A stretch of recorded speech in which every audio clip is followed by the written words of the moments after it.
अगर प्रदोष का व्रत नहीं कर सकते, प्रदोष के दिन आप व्रत नहीं कर सकते, मान लो आपसे भूखा नहीं रहा जाए, प्रदोष का व्रत नहीं कर सकते, प्रदोष के दिन आप भूखे नहीं रह सकते, मंदिर भी नहीं जा सकते, दिया भी नहीं लगा सकते,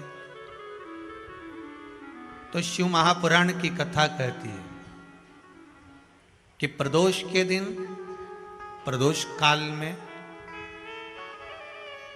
अपने ही दरवाजे के पास में देवाधिदेव महादेव का स्मरण कर कर लक्ष्मी की वृद्धि के लिए, कार्य सिद्धि के लिए, संपदा को प्राप्त करने के लिए आप अपने ही दरवाजे के पास में एक दीप लगा सकते हो। कौन से दिन? प्रदोष के। एक बात और अच्छे से समझ लीजिए, जो बच्चे चिड़चिड़े होते हैं, चाहे घर में बेटे हों, बहुएं हों, सास हो, ससुर हो, परिवार में छोटे छोटे बच्चे हों, चिड़चिड़ प्रवृत्ति करते हों या चिड़चिड़ा स्वभाव हो, जरा जरा सी बात में क्रोध आ जाता हो, बोलने का भान नहीं रह पाता हो, शब्दों के बाण चलते हों, तो महाराज प्रदोष के दिन, प्रदोष काल में बेलपत्री के पेड़ के नीचे एक, जो पत्ता आपके पास में हो, पान का मिल जाए तो पान का, पीपल का मिल जाए तो पीपल का, बेलपत्र का मिल जाए तो बेलपत्र का, उस पत्ते पर मात्र थोड़ा सा शहद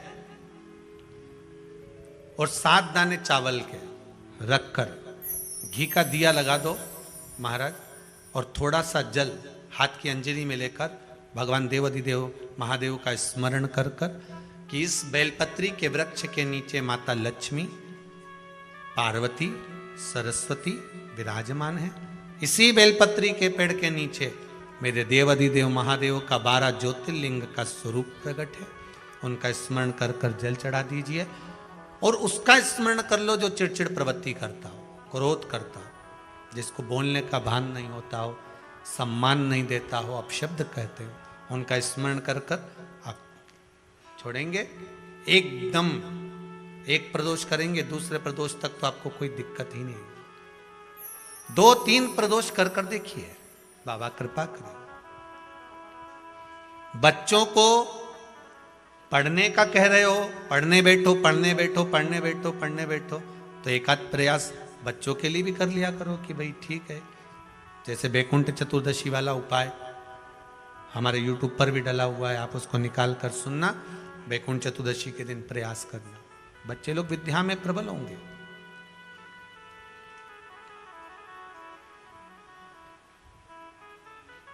शिव उपासना का जो फल है वह 1000 गुना। ब्राह्मण देवता आज मंदिर के दरवाजे पर बैठे हुए थे, मंदिर की बुआरी लगाकर बेलपत्री को उठाकर एक बोरे में, एक बारदान में, एक झोले में भर रहे थे।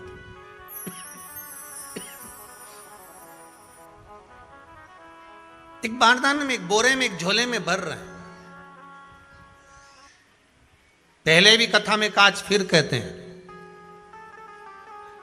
शिव मंदिर में जल बाद में चढ़ाना, शंकर के मंदिर में जाकर पंचामृत स्नान बाद में कराना, शंकर जी के मंदिर में जाकर पूजन बाद में करना, पहले थाली एक और रखकर शिव मंदिर में झाड़ू, पोछा या जो बेलपत्री, निर्माल्य जो भी रखा हो, उतरा हुआ सामान, उसको भरकर कहीं एक और जहां मंदिर वाले रखते हो वहां ले जाकर रख दो, झाड़ू पोछा एक बार जरूर। इस ब्राह्मण के चरित्र को सुनिए जो शिव महापुराण में वर्णन किया गया। कार्तिक महत्तम की कथा कर रही है। कार्तिक मास में पड़ने वाले प्रदोष के दिन महाराज वो ब्राह्मण बेलपत्री को उठा उठा कर बारदान में भर रहा था।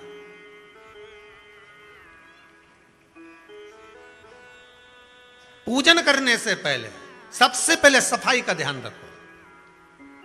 और एक विश्वास रखना, आप मंदिर की सफाई नहीं कर रहे हो, फिर निवेदन करूंगा आपको, आप मंदिर की झाड़ू नहीं लगा रहे हो, आप मंदिर की सफाई नहीं कर रहे हो, आप मंदिर में पोछा नहीं लगा रहे हो।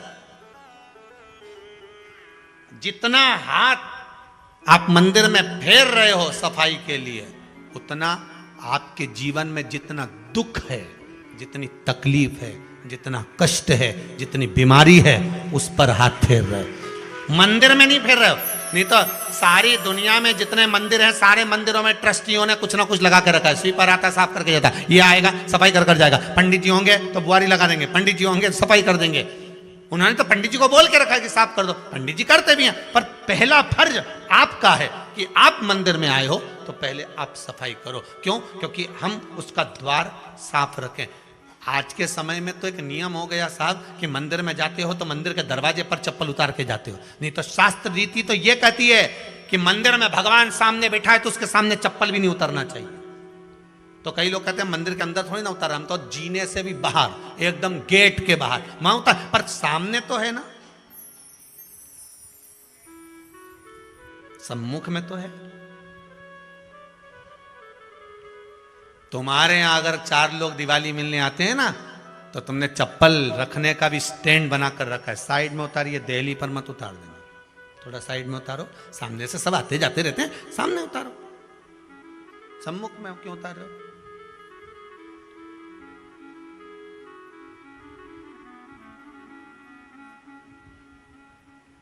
थोड़ा द्वार पे से दूर उतारिए।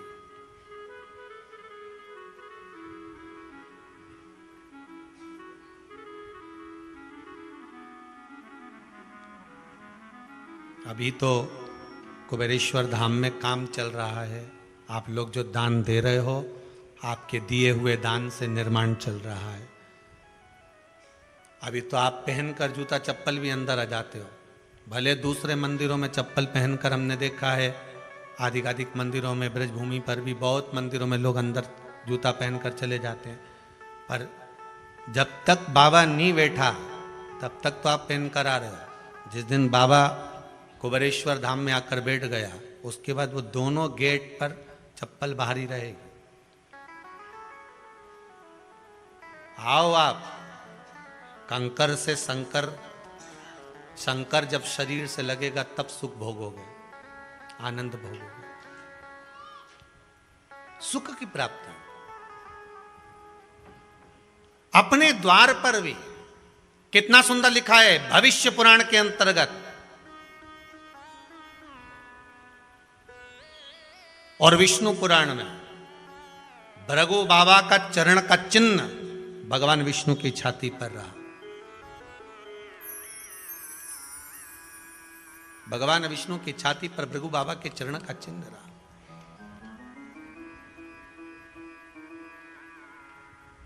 चरण का चिन्ह। अब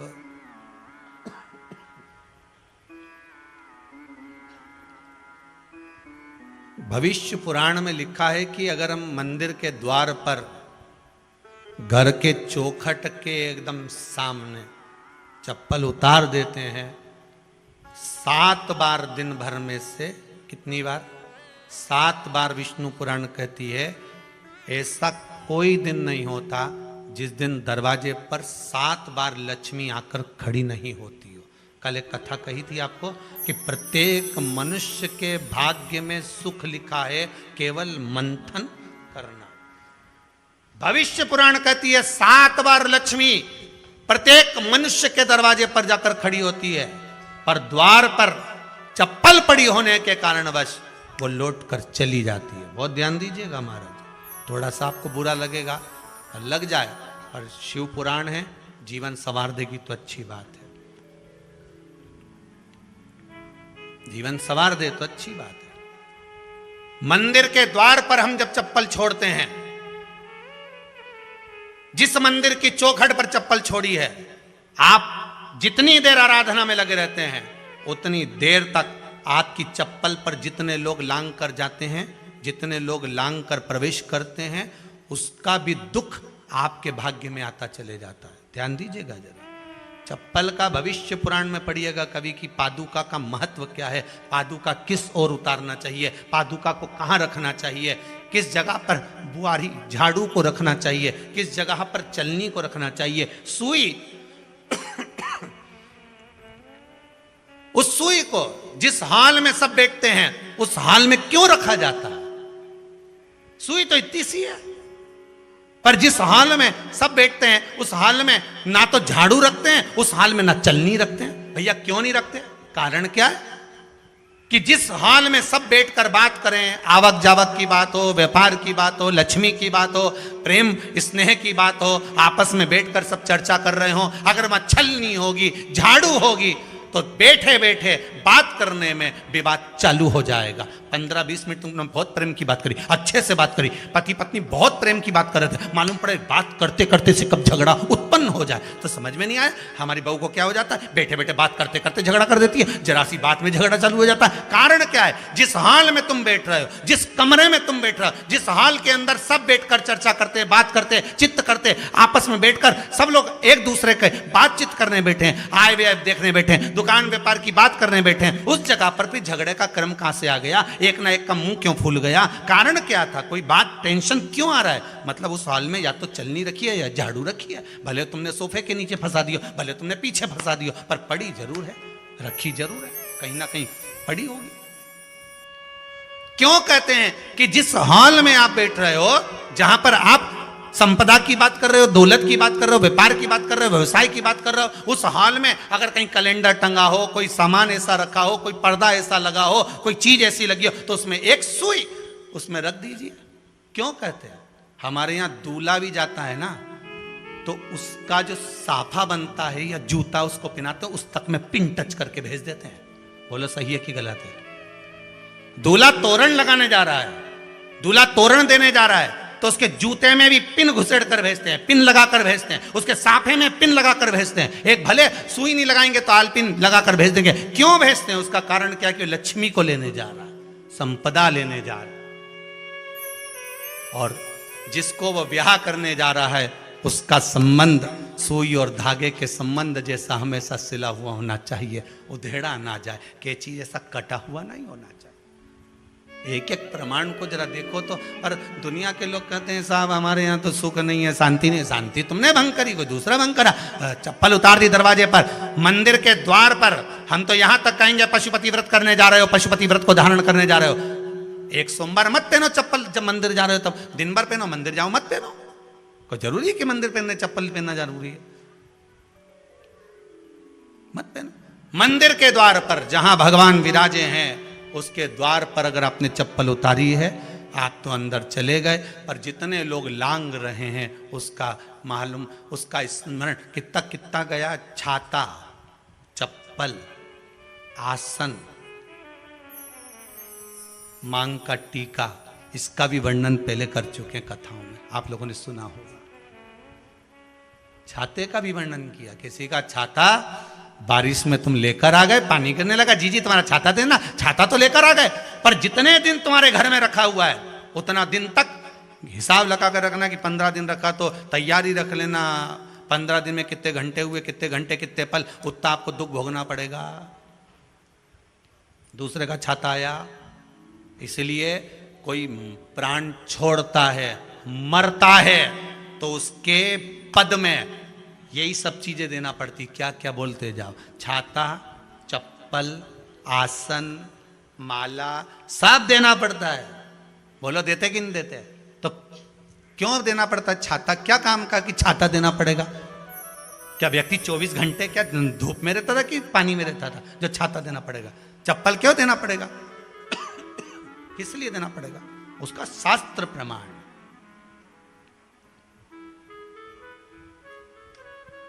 जरा सा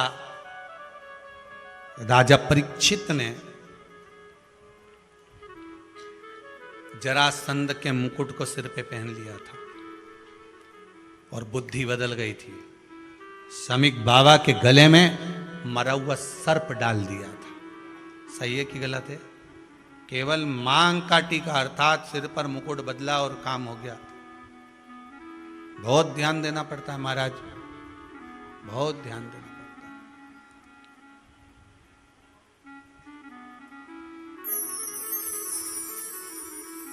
तुम्हारी चप्पल कोई ले गया, तुम रो रही। किसी ने पूछा क्या हो गया? मेरी चप्पल कोई ले गया था, फिर मैं दूसरे की ले गई। तुम्हारी से कोई दूसरा ले गया, तुम दूसरे की ले गई।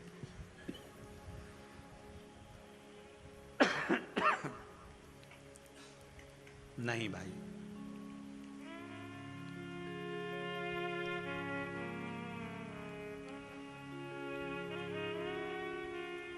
उसको प्राप्त करने के बहुत तरीके हैं। एक सत्य बात कहें, 7 बार लक्ष्मी प्रतिदिन मनुष्य का द्वार झांकने के लिए आती है। ऐसा कोई दिन नहीं जाता जिस दिन तुम्हारा भाग्य भगवान पलटने के लिए नहीं बैठा हो। वो तो इंतजार करता है कि ये गेंद फेंके और मैं चौका छक्का लगा दूं। वो कहते हैं ना, एक ओवर में कितनी गेंद फेंकते हैं? जम के बोलो। अरे एक ही फेंकते हैं। एक ओवर में कितनी गेंद फेंकते हैं? एक। वही गेंद बार बार फेंकते हैं ना, गेंद तो एक ही है नहीं। वो तो बार बार गिनाया तो 6 बार गिना, तो फेंकी तो एक ही है कि बदल बदल के फेंक दी, पीली नीली हरी गुलाबी?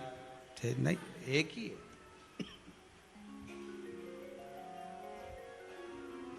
बदल बदल कर आया, गेंद एक ही थी, फिर फेंका कि ये तो वाइट निकल गई, फिर फेंकी, गेंद वही है, गिनती में 6 जा रही है। 1 साल निकल गया, 1 दिन निकल गया, फिर गेंद फेंकी। अरे साहब, एक भी रन नहीं बना, फिर फेंकी, अभी भी नहीं बना, फिर फेंकी तो के बाउंड्री तक तो पहुंच गई है। अब की बार जो फेंकी तो के ऊपर से निकल गई, सीधे 6 पे पहुंच गई। भगवान भी ये कहता है, एक ही गेंद है, 6 बार फेंकी है। शास्त्र कहता है 7 बार दरवाजे पर लक्ष्मी आती है, मौका देखती है कि कब मौका मिले मैं इसके घर में प्रवेश कर जाऊं। पर कभी कभी ये निंदा करती दिखती है, कभी बहू की चुगली करती दिखती है, कभी टीवी में मन लगाए दिखती है, कभी सुई धागा लेके बैठी मिलती है, कभी झाड़ू लगाती फिरती है, कभी दरवाजे पे चप्पल खुली मिल जाती है, कभी कुछ मिल जाता है। मैं बार बार आती हूँ, अब नहीं माने तो मैं कई करूं, मेरे को तो जाना पड़ेगा। मेरे को तो जो नियम है, सर्विस करने वाला, नौकरी करने वाला तो टाइम पे आएगा। तुम भले कंप्यूटर चलवाओ, चाहे मोबाइल उड़वाओ, चाहे तुम लिखा पढ़ी करवाओ, बोलो सही है गलत है, उसको तो करना है। बोलो साहब क्या करना पड़ेगा? लग जाओ कंप्यूटर पे, लग जाओ, उठाओ मोबाइल, ये तो उसको तो करना है। वो तो टाइम पे पहुंच गया 9 बजे। लक्ष्मी जी भी टाइम पे आती है। आई दरवाजे पे क्या देखा उसने कि ऐसा ऐसा है। कई कई की तो आदत पड़ी, रोटी घर में बना हुआ सारा दाल चावल सब्जी वब्जी जो बच गई, उठा के मैं दरवाजे के पास में रख के आ गई। लक्ष्मी जी सोचे बताओ, ऐसा तो पहले से रख, अंदर चली गई और ऐसा खिला दिया तो मैं तो नहीं जाऊं। लक्ष्मी जी वापिस चलती। कई लोगों की आदत, आटा छना हुआ, ऊपर की जो चापड़ चापड़ थी, उनने कहा गाय खा के चली जाएगी, ओटला पे पटक के आ गए। लक्ष्मी जी इतने में आई कि चापड़ तो यहाँ पटक के चली गई। मैं को जाऊं छलनी में से, जा उधर नहीं जाऊं। कितना कितना कहा है महाराज, केवल एक दिन का इंतजार रहता, दिवाली आए लक्ष्मी जी महाराज घर आएगी ने, लीप लिया ने, पोत लिया ने, मांडना भी मांड लिया, लक्ष्मी जी का पाँव भी मांड लिया ना, कमल का फूल भी मंगवा लिया, गेंदा की माला भी बुलवा ली, सारी गेंदा वेंदा की माला दरवाजे पे भी लगा दी। चौक मोक पूर के बेटी इंतजार में, लक्ष्मी जी आएगी, लक्ष्मी जी आएगी। लक्ष्मी जी बोली मैं तो रोज आऊँ री जी, मैं तो रोज आऊँ, पर कई करूँ थारी बुद्धि काम नहीं करे, मैं कई करूँ, मैं तो रोज आऊँ। फिर के लक्ष्मी मैया अब की बार आ गई तो जाजे मती रही, बड़ी तकलीफ में हूँ। लक्ष्मी जी बोली नहीं जाना तो पड़ेगा, दिवाली का दिन है, हमारे 10 के घर जाना पड़ता है, बड़ी मुश्किल से तो गुजिया पपड़िया मिलता है, नहीं जाऊंगी तो अच्छा नहीं लगेगा, तो जाना तो पड़ेगा, पर रोज आऊंगी, प्रतिदिन आऊंगी। तू अगर मुझे रोक सकती और अपने घर में बुला सकती है तो बुला ले, और आऊंगी मैं प्रतिदिन और जाऊंगी भी मैं प्रतिदिन। लक्ष्मी आती भी खूब है और जाती भी खूब है, एक जगह टिकती कभी नहीं है। बस उसको बुलाने का तरीका होना चाहिए। रोज भगवान चाहता है कि तेरा दिन फिर जाए, कथाओं में भी आप लोग बोलती हो, आंवला नवमी वगैरह की बोले ना, जैसे ही का दिन फिर या, ऐसी बोलती हो ना, वो कथा कहानी सुनती हो जब, कैसे बोलती हो कहानी सुनने के समय पे, ये जैसे ही का दिन फिर या ने वैसा हमारा दिन फेर जे माता, ऐसा कर जे माता। तो माता जी बोले मैं तो रोज का दिन फेरूं तेरा, तू काहे के चिंता करे री कमला, काहे चिंता करे, मैं तो रोज का फेरू, तू सुधरे तो। मैं तो बिल्कुल तैयारी में। ब्राह्मण बेलपत्री को भर रहा था, बेलपत्री ब्राह्मण भर रहा था। पार्वती जी ने शिवजी से कह दिया इसके पास कुछ भी नहीं है, आपका भगत है ये, आपका भगत है, इसके पास कुछ भी नहीं है, आप कृपा नहीं करोगे। शंकर भगवान बोले आज प्रदोष का दिन है, प्रदोष काल में ये मेरी सेवा में लगा है। सुनो पार्वती, जितनी बेलपत्र इसने उठाकर रखी है वो बेलपत्र स्वर्ण मुद्रा के बराबर हो जाएगी, तो चिंता मत कर। शिव पार्वती को कहकर चल दिए। शंकर पार्वती बात कर रहे थे, इतने में एक सेठ ने सुन लिया कि जितनी बेलपत्र भर के ले जा रहा है उतनी स्वर्ण मुद्रा हो जाएगी। बनिया ने सुन ली, सेठ ने सुन ली, तो जैसे ही शंकर पार्वती गए, सेठ जी उस ब्राह्मण के घर चले गए, 100 सोने की मुद्रा देकर कहा जितनी बेलपत्र है चढ़ी हुई मुझे दे दे, जो चढ़ी हुई बेलपत्र है वो मुझे दे दे। महाराज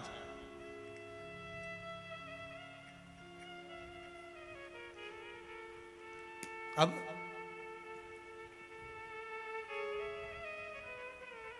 चढ़ी हुई, ब्राह्मण देवता ने पूछा आप करोगे क्या?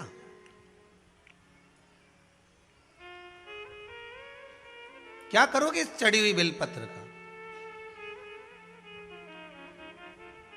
महाराज ये चढ़ी हुई जो बेलपत्र है ना, आप मुझे दे दो, मैं 100 स्वर्ण मुद्रा आपको देता हूं। धर्मपत्नी ने कहा दे दो। ब्राह्मण बोला यही तो हमारी पूंजी है,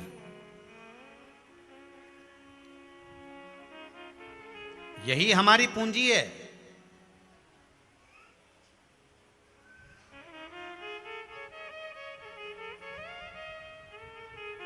जब आप भगवान की पूजन करो, पूजन करने के बाद जब विसर्जन होता है देवताओं का, आप पूजन पे से ब्राह्मण निर्माल्य उतारते हैं, तो यजमान का कार्य है जो निर्माल्य नीचे उतारा गया है उसको नेत्रों से लगाकर रखना चाहिए, क्योंकि ये यजमान की पूंजी है। ये ब्राह्मण की पूंजी है। कर्मकांडी ब्राह्मण, पूजन करने वाला ब्राह्मण, भगवान की भक्ति में डूबने वाला ब्राह्मण, भगवान के भजन में, मंदिर दिवालय में पूजन करने वाला ब्राह्मण जब यजमान से पूजन कराता है, पूजन कराने के बाद जब निर्माल्य को उतारता है, जो चढ़ी हुई वस्तु है जब वो निर्माल्य होती है उसको उतारा जाता है, तो ब्राह्मण भी यजमान से कहते हैं इसको नयनों से लगा लीजिए। ये साधारण नहीं है। ब्राह्मण देवता ने कहा ये मेरी पूंजी है जो भगवान पे से उतरी है, मैं अपनी बेलपत्र क्यों दूं? नहीं, दे दो, 100 सोने की स्वर्ण मुद्रा भी तो मिल रही है, अपने बच्चों का पेट भराएगा। ब्राह्मण ने 100 स्वर्ण मुद्रा के लिए दे दिया। बनिया ले गया बेलपत्र को। भगवान ने कहा था ये बेलपत्र धोकर ब्राह्मण चढ़ाएगा तो इसको उतनी ही स्वर्ण मुद्रा प्राप्त होगी जो उतरी हुई। आपको पहले भी कहा केवल एक बेलपत्र ऐसी है जो उतरने के बाद धोकर फिर चढ़ा दो। बनिया बैठ गया, आज नहा धो के स्नान करके चढ़ाने लगा। अब इसका मन शंकर जी में तो था ही नहीं, इसका तो उतना था कि ये जितनी चढ़ेगी उतनी स्वर्ण मुद्रा मिलेगी। अब ये तो लालच से कर रहा था। चढ़ती गई, सुबह से शाम हो गई, भगवान नहीं आए। इसने शंकर भगवान के शिवलिंग को पकड़ा और उस बनिए ने तो सेठ ने शिवलिंग को पकड़कर कहा, ए शंकर,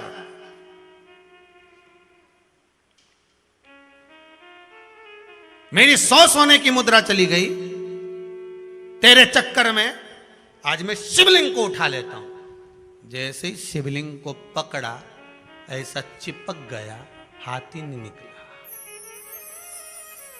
हाथ नहीं निकला, चिपका हुआ, निकल ही नहीं रहा। आंख से आंसू निकलने लगे, सुबेरे से लगा था, हाथ नहीं खुल रहा। शंकर भगवान आकाशवाणी कर कर बोले, उसके भाग्य का धन तू लेना चाहता था? 1000 स्वर्ण मुद्रा ब्राह्मण को दान दे, क्योंकि उसके भाग्य की थी ये बेलपत्र। तब हाथ छूटेगा। बनिया बोले, पहले हाथ तो छोड़ो, तो 1000 मुद्रा दूंगा। इसने सोचा कि 1000 मुद्रा तब दूंगा जब हाथ छूटेगा। हाथ छूटेगा तो कौन देगा? भाई, एक व्यक्ति की गाय खो गई, गौ माता खोई, तो इसने हनुमान जी से कहा, प्रभु मेरी गाय घूम गई है, आप हनुमान जी गाय ढूंढ दो। तो हनुमान जी ने ऐसी कृपा कर दी। एक व्यक्ति सामने से दौड़ कर आया, हे प्रभु मैं आपको प्रसाद चढ़ाऊंगा, 5 रुपए का, आप मेरी गाय ढूंढ दो। सामने से दौड़कर एक व्यक्ति आ गया, उसने आकर कहे, कालू वो तेरी गाय वहां पीछे से आ रही है। इसने गाय पकड़ी, चल दिया। मंदिर के पंडित जी बोले, देखो 5 रुपए का प्रसाद बोला था, तुम्हारी गाय मिल गई, चलो। भगवान हनुमान जी ने ढूंढ दी, चढ़ाओ प्रसाद। उसने कहा, उसने हनुमान जी ने क्या करा, गाय तो खुद मेरे पास आ रही थी। हाथ छूटेगा, क्यों दूंगा मैं 1000 स्वर्ण मुद्रा? भगवान ने हाथ ही नहीं छोड़ा। भगवान को मालूम है बहुत अकल, छोड़ा ही नहीं। क्या करूं मैं? भगवान बोले, बुला तेरे पुत्र को, और 1000 स्वर्ण मुद्रा बुला। पुत्र को बुलाया, 1000 स्वर्ण मुद्रा बुलाई। बनिए से कहा, दे अब, तो कि मेरा हाथ तो छोड़ो। भगवान ने एक हाथ तो लगा कर रखा, एक हाथ छुड़वा दिया, संकल्प दे 1000 स्वर्ण मुद्रा दे। 1000 स्वर्ण मुद्रा ब्राह्मण को दी, दूसरा हाथ छूटा, शंकर जी के चरणों में गिर गया, मेरा लालच मुझे चिपका दिया था। इतने में पार्वती जी आकर बोली, आपने कहा था कि ब्राह्मण को आप स्वर्ण मुद्राएं दोगे, तो ये मुद्रा आपने क्यों नहीं दी? शंकर भगवान बोले, मेरे पास तो खुद नहीं है, मैं तो अपने भक्त से दिलवाता हूं।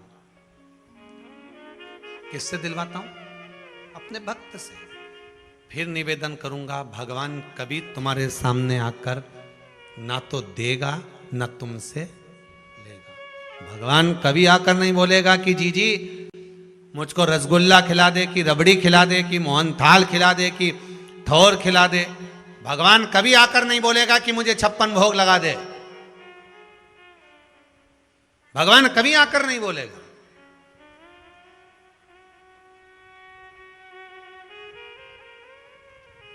भगवान तो किसी को एक माध्यम बनाएगा और भेज देगा, जा तेरा वो काम हो जाएगा।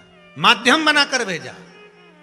और हम तो कहते हैं संपूर्ण विश्व में, सारे संसार में जब एक तरफ श्रीमद् भागवत कथा चल रही थी, बीच में ये शिव महापुराण की कथा अगर कोरोना महामारी में आई है, तो ये जान लेना कि भगवान ने माध्यम बनाकर भेजा है कि तुम्हारी जिंदगी को संवार लो।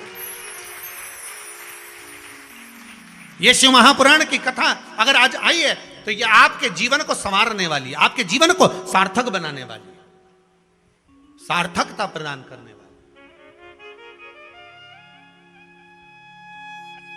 ये जीवन को एक परमात्मा की शरणागति तक लेकर जाने वाली। बाबा, दुनिया में बहुत दुख है, सारे दुखों को मिटाने का अगर कुछ क्रम है तो वो केवल आप ही, केवल आप, कोई दूसरा हो नहीं सकता।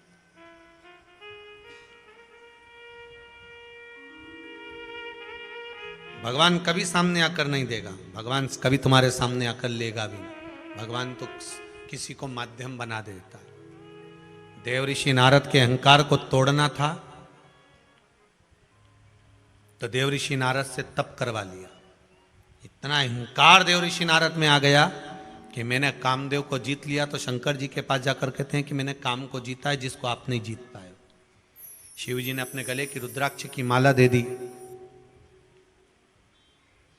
ये ले रुद्राक्ष की माला। देव ऋषि नारद ने वो रुद्राक्ष की माला भूमि पर जाते जाते पटक दी। ये रुद्राक्ष की माला जिसकी कोई कीमत ही नहीं है, फेंक दिया।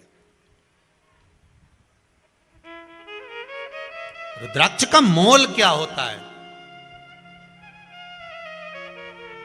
रुद्राक्ष का मूल्य क्या होता है, ये रुद्राक्ष पहनने वाला ही जान सकता है। जिस समय पर रुद्राक्ष महोत्सव हुआ था कोरोना महामारी के समय पर, और कोरोना महामारी दूसरी लहर तो बाद में चालू हुई थी, जब रुद्राक्ष उत्सव हो चुका था, उसके बाद कोरोना की जो दूसरी लहर चालू हुई थी, आप सबको स्मरण होगा, लोगों को जो रुद्राक्ष बांटे गए थे, इतना विश्वास था उस रुद्राक्ष में, उसका पानी पी पी के लोग बीमारी से ठीक हो गए थे। आज भी कई पत्रों में लिखा हुआ है, इनमें कई पत्र,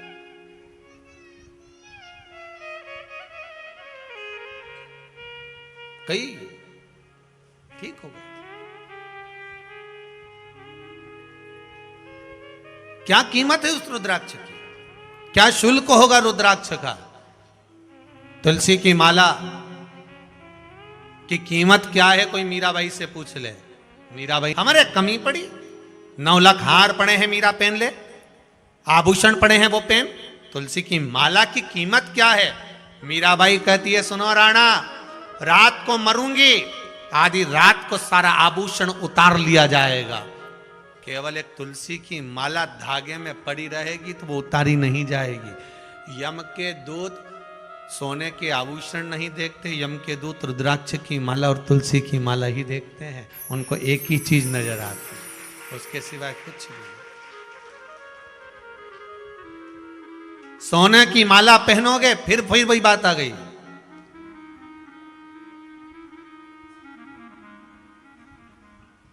सोने की माला होगी तो चोरों की नजर होगी, सुंदरता होगी तो लुच्चों की नजर होगी, और रुद्राक्ष और तुलसी की माला होगी तो मेरे देवाधिदेव महादेव की नजर होगी। ये आग के ऊपर क्या रखा है, क्या धारण करा है, ये आग के ऊपर जो माला आप पहन लो, कौन रहेगा।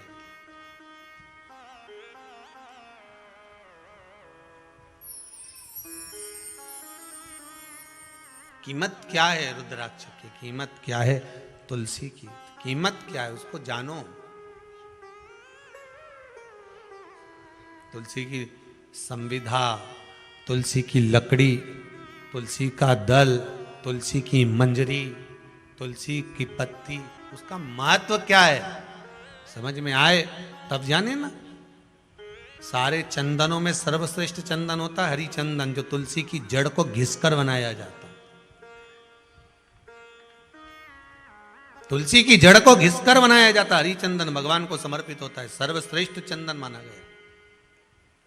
जैसे आपको कल कथा में कहा था, कल या परसों में, कि बेलपत्र के पेड़ की छाल मिल जाए तो उसको भी घिसकर चंदन बनाकर शिव को लगा सकते। पीपल के वृक्ष की छाल मिल जाए तो उसको घिसकर चंदन बनाकर शिव को लगा सकते। कितना महत्व है उसका, कितना। महाराज शमी के वृक्ष की छाल, उसका भी चंदन बनता, वो भी शिव को चढ़ता है। जैसे शमी वृक्ष की पत्तियां, शमी की पत्ती, शमी वृक्ष का जो महत्व पहले कहा है, शमी वृक्ष की पत्तियां जब अदालत में या कानूनी कोई प्रोसेस के अंतर्गत कानूनी कोई कार्रवाई हो गई है या कोई अटका है काम, तो शमी की पत्तियों को 5 जगह पर चढ़ाया जाता है उस कार्य को निपटाने के लिए। पहला, अशोक सुंदरी की जगह पर। अशोक सुंदरी की जगह कहाँ है?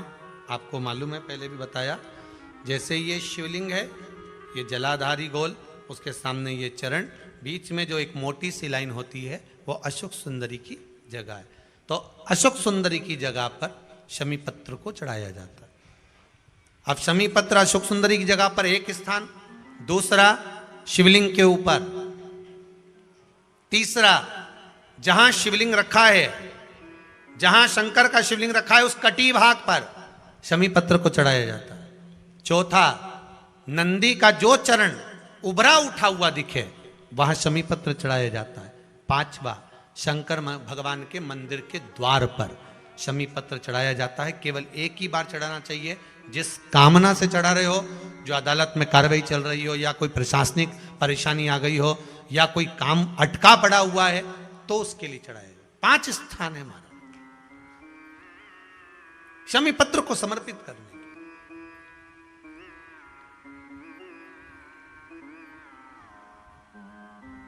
5 स्थान दिए गए। शमी पत्र को आप 5 चढ़ाएंगे, आपकी प्रशासनिक जो व्यवस्थाएं वो सुचारू हो जाएगी, वापिस कोई तकलीफ नहीं आएगी। शमी पत्र की महत्वता, चंदन की महत्वता। तो यहां शिव महापुराण की कथा कर रही है। देव ऋषि नारद के भीतर जो अहंकार आ गया था, भगवान शिव ही अहंकार देने वाले थे, और जो रुद्राक्ष की माला दी, फेंक दी, चल दिया, चले भगवान विष्णु के यहाँ पहुंचे, क्योंकि शंकर जी ने तो मना कर दिया था कि बताना मती, पर भगवान विष्णु के यहाँ जाकर उन्होंने बता दिया। भगवान विष्णु के यहां जाकर कह दिया। कई लोगों की आदत रहती है, डोंडी पीटने की बड़ी आदत रहती है। साहब मैंने तो ऐसा करा, मैंने तो इतना का दान दिया, मैंने तो इतना का ऐसा करा। अरे डोंडी पीटी क्यों पीटी? कर दिया, भूल गए, छोड़ दो अब उसको कि आपने क्या करा, क्या करा उसको छोड़ दो। अब नहीं बोलना, क्या कमी रखी,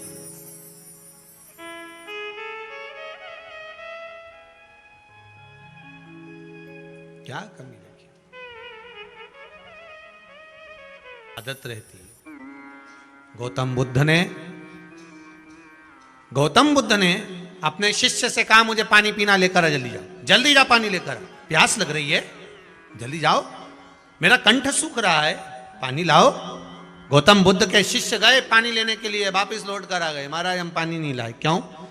मां कोई कपड़ा धो रहा था, कोई बर्तन धो रहा था, कोई अपनी गाड़ी धो रहा था, पानी इतना गंदा था, हम कैसे लेकर आते? वापिस आ गए। गौतम बुद्ध ने कहा, बहुत तेज प्यास लग रही है, पानी तो लाना पड़ेगा, प्यास बहुत तेज लग रही है, जल्दी जाओ, पानी लाओ, जाओ जल्दी से। ठीक है, गए, फिर गए, 4 घंटे हो गए आए नहीं, 6 घंटे हो गए आए नहीं, 7 घंटे हो गए, तब एक घड़ा पानी का भर कर लाए। गौतम बुद्ध ने कहा, इतनी देरी कर दी? शिष्य बोले, गुरुदेव पानी पर से सब कपड़े धोने वाले गए, बर्तन धोने वाले गए, गाड़ी धोने वाले गए, पानी की जो गंदगी थी वो नीचे दबी, मिट्टी नीचे हुई, पानी एकदम जब शांत हो गया तब हम भरकर लेकर आए। हमने इंतजार करा, तब जाकर ये निर्मल जल मिला। गौतम बुद्ध ने कहा अपने शिष्य को, बस यही मानव का जीवन है। दुनिया बहुत गंदगी फैलाएगी, कोई काम, कोई लोभ, कोई विषय, कोई आसक्ति, कोई वासना, कोई तृष्णा, कोई निंदा, कोई चुगली, कोई अपशब्द, कोई गाली, कोई ताने। आप जब जल भरने जाओगे, जल मतलब कथा सुनने जाओगे, आप जब सत्संग करने जाओगे, आप जब मंदिर जाओगे, आप जब धर्म की जगह पर जाओगे, आप रोज किटी पार्टी जाओ, कोई कुछ नहीं कहेगा। आप रोज होटल जाओ, कोई नहीं कहेगा। आप रोज एंजॉय करने जाओ, कोई नहीं कहेगा। पर आप जब कथा में लग गए, धर्म में लग गए, सत्संग में लग गए, भजन में लग गए, कथा में जाना चालू कर दिया, तो फिर लोग कमेंट्स करना चालू कर देंगे, ए बताओ ये भी उसके चक्कर में पड़ गई, बस सीहोर वाला के। बताओ, वो तो खुद ढोंगी ठहरा, ले कहने वाले कहीं कम पड़े, मुंह से कहते फिरे, और के आग लगे बस्ती में अपन रहो। दुनिया के लोग कहेंगे अरे कहाँ चक्कर में पड़ गई, वो टोटका बताता रही है, काम करता रही, ये भी उसके चक्कर में पड़। लोग तो कहेंगे, उनका तो काम है कहना, क्यों डरे? कोई रोज की जाए उसके कोई नहीं टोकेगा, होटल जाओगे कोई नहीं टोकेगा, पर धर्म की जगह पर जाना चालू कर दो, सत्संग में, भजन में, कीर्तन में, मंदिर में, देवालय में जाना चालू तो करो। तुम रोज रोज मंदिर जाना चालू कर दो तो लोग कहेंगे अपने आप को सती सावित्री समझ रही है। बताओ, रोज लोटा उठा के चल दी, बताओ रोज बड़ी बड़ी व्रत करे, बड़ी आई पशुपति व्रत करे, दुनिया के लोग ताने कसना चालू कर देंगे। इनका काम ही है, ये यमराज के छोरा छोरी पैदा हुए हैं, ये कोई छोटे मोटे हैं? यमराज के छोरा छोरी का काम क्या था मालूम है आपको कि नहीं मालूम? बोलो तो सही। भगवान के छोरा छोरी का काम क्या है? भगवान शंकर के छोरा छोरी का काम क्या है? गणेश जी का काम क्या है? तुम्हें रिद्धि सिद्धि देना, रिद्धि सिद्धि मिलेगी तो भजन करोगे, दान करोगे, पुण्य करोगे, बैकुंठ जाओगे। और यमराज के छोरा छोरी का काम क्या है? तुम्हारी बुद्धि को बदलना। जैसे तुम सत्संग में जाने लगोगे वो तुम्हारे को टांग खींचेंगे, कैसी बन के चल दी, इतनी कथा में जा रही है, अपने आप को धर्मात्मा समझने लगी, ऐसा हो गया। ये यमराज के छोरा छोरी तुम्हें वहां से हटा के वापिस गलत जगह लगाएंगे, मतलब अपने पिताजी के पास ले जाएंगे, और भगवान के छोरा छोरी भगवान के पास ले जाएंगे। अब मर्जी तुम्हारी कि तुम ये यमराज के छोरा छोरी के कहने में आओ कि भगवान के छोरा छोरी के कहने में आओ। नहीं तो दुनिया के लोग तो कहेंगे कहां चक्कर में पड़े हो, आके क्या करने जामा कुबेरेश्वर धाम जंगल में, कई करे फालतू का पैसा बर्बाद करके। इंदौर से गाड़ी भरा भरा के आए, रतलाम से आए, नहीं मुंबई से आए, ना पुणे से आए, मतलब ये आ गए पोरबंदर से, क्या मतलब इतना फालतू के चक्कर में पड़े हो? दुनिया के लोग कहेंगे तुमसे, बहुत कहेंगे ये यमराज के छोरा छोरी कम नहीं है, ढेर पड़ा है। तुम रोज रोज कथा सुनोगे ना तो कहीं का निंदा करने वाला, चुगली करने वाला मिल जाए, समझ लेना ये यमराज का छोरा है। तुरंत जैसे ही कहीं का तुम्हारे को बस मना करने वाला मिल जाए, जैसे ही बुराई करने वाला मिल जाए, कहाँ चक्कर में पड़े, कहाँ सी ओर जा रहे हो, वो महाराज के चक्कर में पड़े, वो में तो अकल ही नहीं होता, कथा ही बाचना नहीं आ, समझ लेना यमराज की छोरी है, ब्याह करके इंदौर आ गए, यमराज की है। पहचान, इनके पहचानने का सबसे सुंदर तरीका यही है। एक जगह कथा हो रही थी, एक व्यक्ति ने खड़े होकर पूछ लिया, महाराज जी आप कहते हो कि कथा में 33 कोटि देवी देवता जाते हैं, तो कथा में नारद जी जाते हैं कि नहीं जाते? हमने कहा जाते हैं। तो आप कैसे पहचानोगे कि नारद जी कथा में आए? आप पहचानोगे कैसे कि नारद जी कथा में आए? हमने कहा नारद को श्राप लगाए कि तू एक जगह नहीं बैठ सकता, जो बार बार जाए, बार बार आए, फिर जाए, फिर आए, समझ जाना नारद भरा गया है। तुरंत पहचाना जाएगी, उसमें कौन सी दिक्कत वाली बात है? पहचानना तो अपने हाथ में।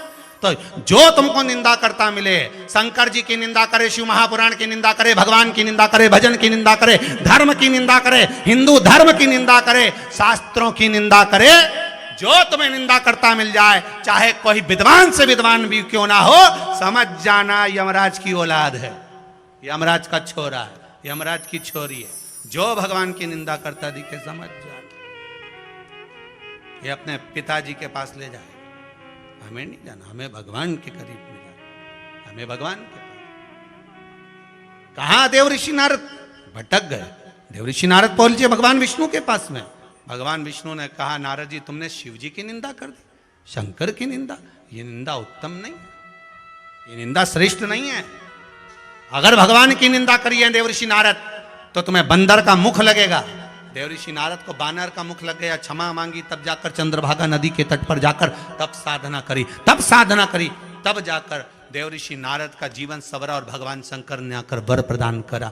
शिव महापुराण की कथा कहती है भगवान श्री गणेश जी महाराज का प्रागट्य हुआ, चारों तरफ सुख समाहित होता है, भगवान गणेश जी महाराज का आनंद सुख प्राप्त होता है।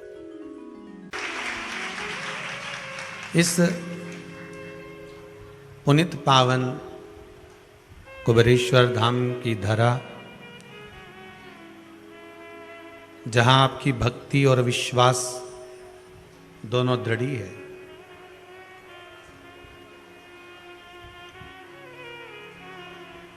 क्योंकि बिना विश्वास के परमात्मा का मिलना कठिन है।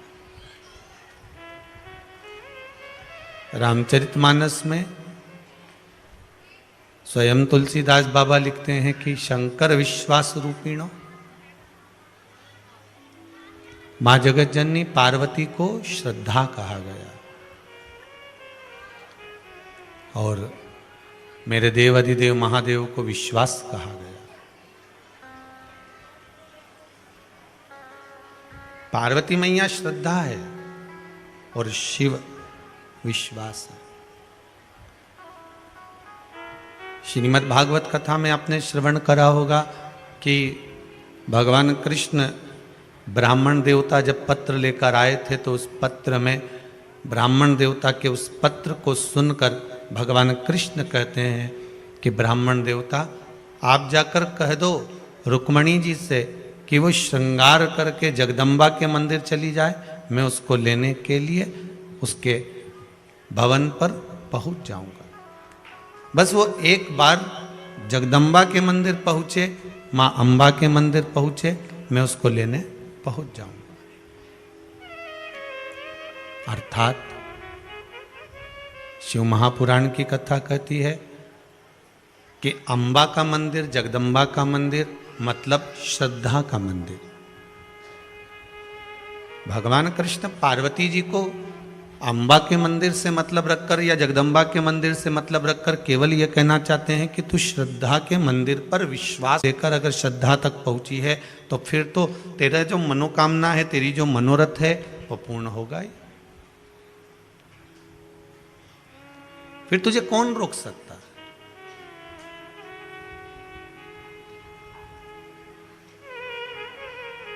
भरोसो दृढ़ इन चरणन कैरो, श्री वल्लभ नक चंद्र छटाविन सब जग माही अंधेरो। अगर विश्वास पक्का है तो भगवान मिलता जरूर है।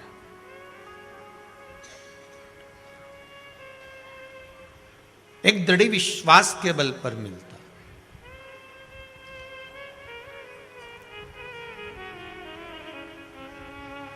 और अगर विश्वास पक्का नहीं है, भरोसा अगर पक्का नहीं है तो फिर परमात्मा मिले कहां से? यहां तक शिव महापुराण की कथा कहती है कि घर में आप रह रहे हैं, परिवार में आप रह रहे हैं, तो बस एक बात का ध्यान कर कर रहना कि हम जिस परिवार में, हम जिस घर में रह रहे हैं, जितने लोग घर में निवास करते हैं, इनके प्रति हमारा विश्वास होना चाहिए। अगर परिवार में भी हमारा विश्वास नहीं है तो हम उसमें भी सुखी नहीं रह सकते।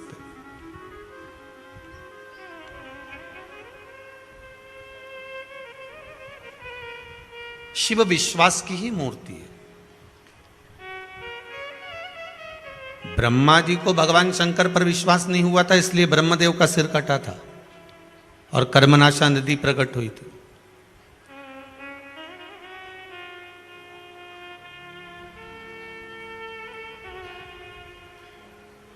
विश्वास का बल कितना प्रबल होता है महाराज। अगर एक दृढ़ विश्वास लेकर आप जिस पथ पर जा रहे हो, आप दृढ़ विश्वास लेकर जिस मार्ग पर चल रहे हो, वो मार्ग आपका सुलभ होगा। कथा में आज सिलवासा से आए चमड़िया परिवार, जो पहले ऑनलाइन कथा में ही मुख्य यजमान बन चुके हैं, पूरे सिलवासा में भगवान की भक्ति और भगवान शंकर के प्रति विश्वास को जगाने का प्रयास करते रहते हैं। उनके साथ जो उनकी धर्म पत्नी बैठी है, उनका काम ही यही है कि आप शंकर का ये एक प्रयोग कर कर देख लो। अगर बाबा कृपा कर दे तो अच्छी बात है, करुणा कर दे। आप किसी को मार्ग बता रहे हो तो हो सकता है कि हमारे भी कुछ मार्ग सुलभ हो जाएं, हमारे भी मार्ग खुल जाएं। एक व्यक्ति अगर किसी के मार्ग को बंद कर देता है ना, तो सबसे ज्यादा प्रॉब्लम उसको होती है कि वो भी तो वहीं से निकलता था।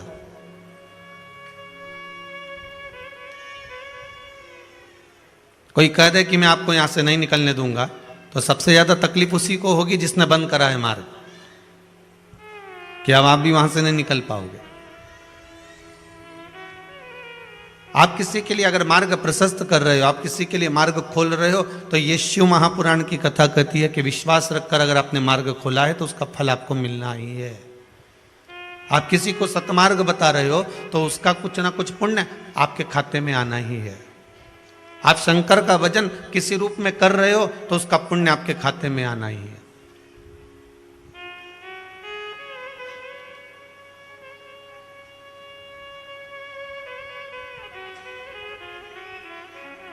उस पुण्य की परिभाषा केवल आपका विश्वास है।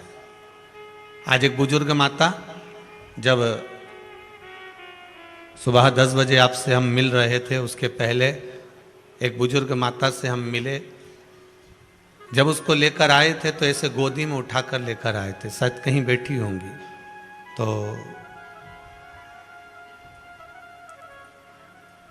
आज वो जब आई तो लाठी टेकते टेकते हैं,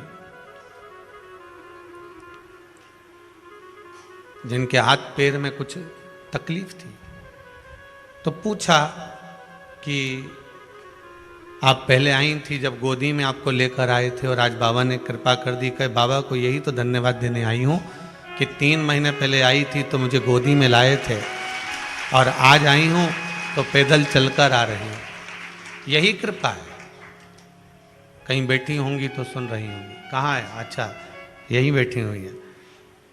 जरा एक बार खड़े होकर बता दो इनको भी कि देखो बाबा ने कृपा करी है, करुणा करी है। ये बाबा की कृपा है। जिसको गोदी में लेकर आए थे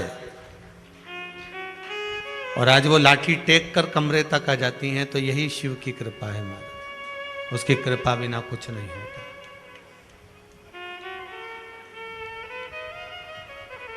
उदारता मेरे शंकर की है। रामचरितमानस में तो यहां तक मेरे तुलसी बाबा लिखते हैं कि गूंगा अगर बोल नहीं पाता तो वो भी शंकर पर अगर विश्वास कर ले तो बोल जाता है। रामचरितमानस को प्रारंभ करते समय कहा कि लंगड़ा भी पहाड़ लांग जाता है अगर विश्वास पक्का हो तो। लूला भी अपने हाथ से कार्य करने पड़ता है, कार्य करने लगता है अगर विश्वास पक्का हो तो।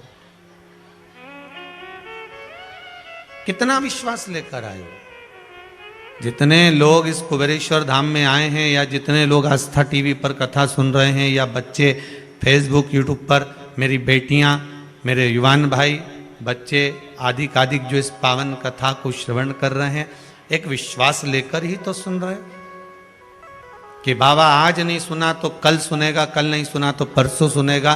पर हमारी जो कामना है, ये विश्वास रखता हूं कि बाबा पूर्ण जरूर करेगा। उसको छोड़ने वाला नहीं हूं, वो पूरी जरूर करेगा। उसके बल पर हम जी रहे हैं।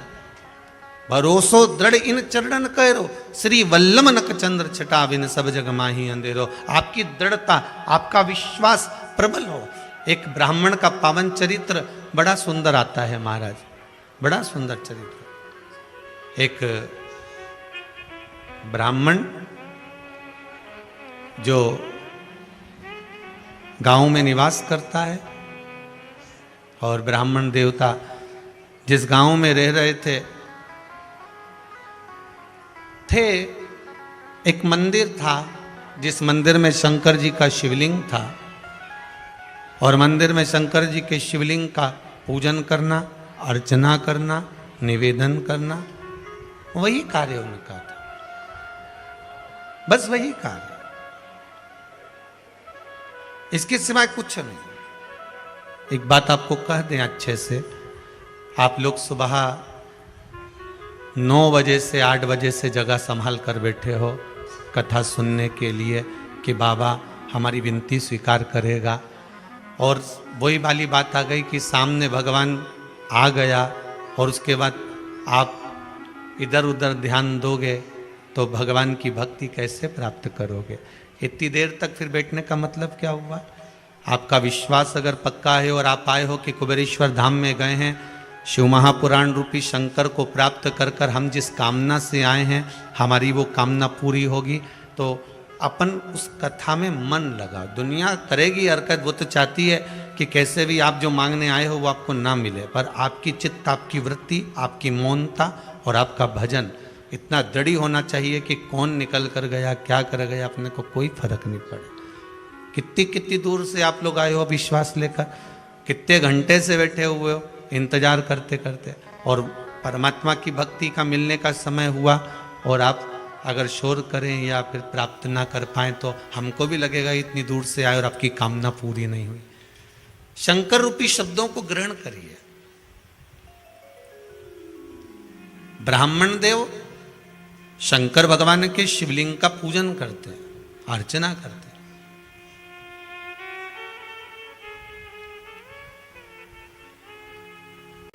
एक धन ही मूल नहीं हुआ। किसी किसी ब्राह्मण को भले धन की मूलता हो सकती है, पर किसी किसी ब्राह्मण के लिए भगवान की भक्ति ही मूल होती है। और केवल ब्राह्मण के लिए नहीं कहूंगा, वैश्य हो, क्षत्रिय हो, शूद्र हो, ब्राह्मण हो, इन सभी के लिए। किसी के लिए धन जरूरी हो सकता है, किसी के लिए संपदा जरूरी हो सकती है, किसी के लिए दौलत जरूरी हो सकती है, पर किसी किसी के लिए भगवान की भक्ति ही जरूरी है। उसने जन्म दिया है और अगर उसने हमको पैदा किया है, इस मृत्यु लोक में अगर जन्म दे दिया उसने, तो ये पक्का है कि हम अगला जन्म फिर भोगे, फिर मृत्यु लोक में आए, फिर हमारा जन्म हो, हम ये नहीं चाहते।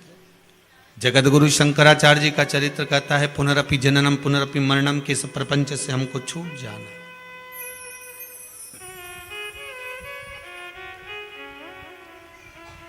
बार बार जन्म लेकर करोगे भी क्या?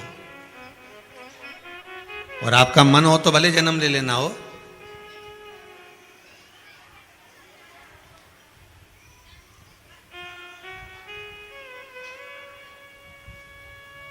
एक बार आपसे प्रश्न किया था इसी व्यासपीठ से कि कहां जाना चाहते हो, वैकुंठ की नरक? बोला था एक बार यहीं से, इसी व्यासपीठ से। किसी एक भाई ने व्हाट्सएप पे लिख कर भेजा है, जहां सियोर वाला गुरुजी जाएगा वहां लिख कर दिया उसने।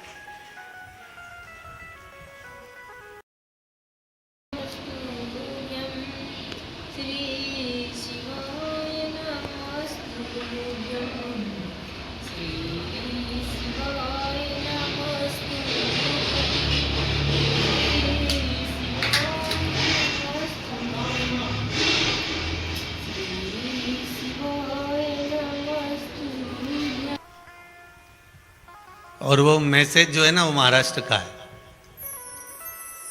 अब भाई उसको लिखकर भेजा कि क्यों, तो कहा कम से कम शिव महापुराण की कथा जैसे 2 साल से सुन रहे हैं लगातार, वैसी सुनने को तो मिलती रहेगी। बहुत वो भक्ति का बल, वो विश्वास आपका, भरोसा आपका, दृढ़ता आपकी, वो किससे भी प्राप्त हो जाए, किसी भी तरह से नहीं। ब्राह्मण देव शिव की अर्चना में लगे हैं, शंकर की भक्ति में लगे हैं, शिव आराधना में लगे हैं। थोड़ा सा कहीं भाग मिल जाता था तो घर में लेकर आ जाते थे, पर भाग जब घर में लेकर आते थे तो कोई भगत मांगने वाला आ जाता था तो उसको भी दे देते थे।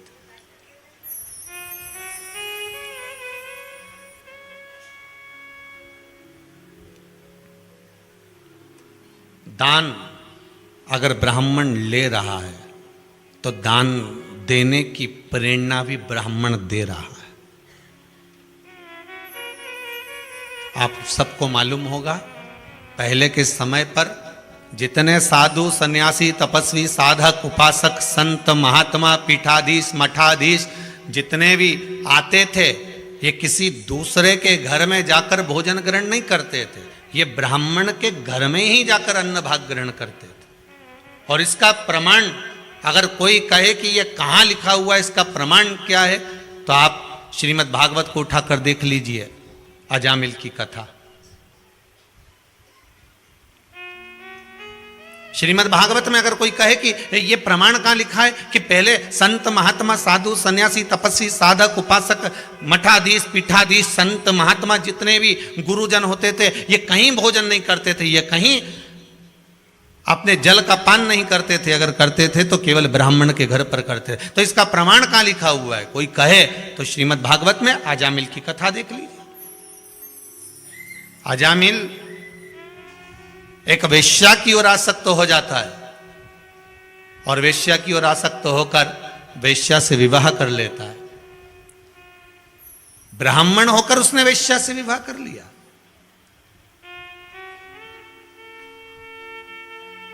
गांव में संत आ गए, साधु आ गए, उन्होंने आवाज लगाई भैया कोई ब्राह्मण का घर है? तो गांव के लोगों ने हंसी उड़ाने के लिए कह दिया एक ब्राह्मण का घर है पर उसकी धर्मपत्नी वेश्या है। संत पहुंच गए उसके दरवाजे पर, आवाज लगाई, हे ब्राह्मण देव, हे अजामिल, हे अजामिल। अजामिल बाहर निकल कर आए, बोले महाराज अजामिल आप ब्राह्मण हो? हाँ। आपका क्या गोत्र है? हमारा ये गोत्र है। अच्छा,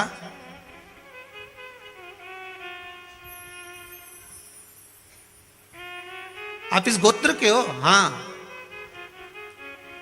हम 12 संतों की जमात आई है, हम 12 संत लोग आए, साधु सन्यासी यहां पर आए। अच्छा, तो फिर हम आपके यहां भोजन करेंगे? अजामिल हाथ जोड़कर कहता है मैं भोजन कराता मना नहीं है, पर बात इतनी सी है कि मैं भोजन नहीं करा सकता। क्यों? क्योंकि मेरी धर्म पत्नी वैश्या है, मैंने उससे शादी करी है।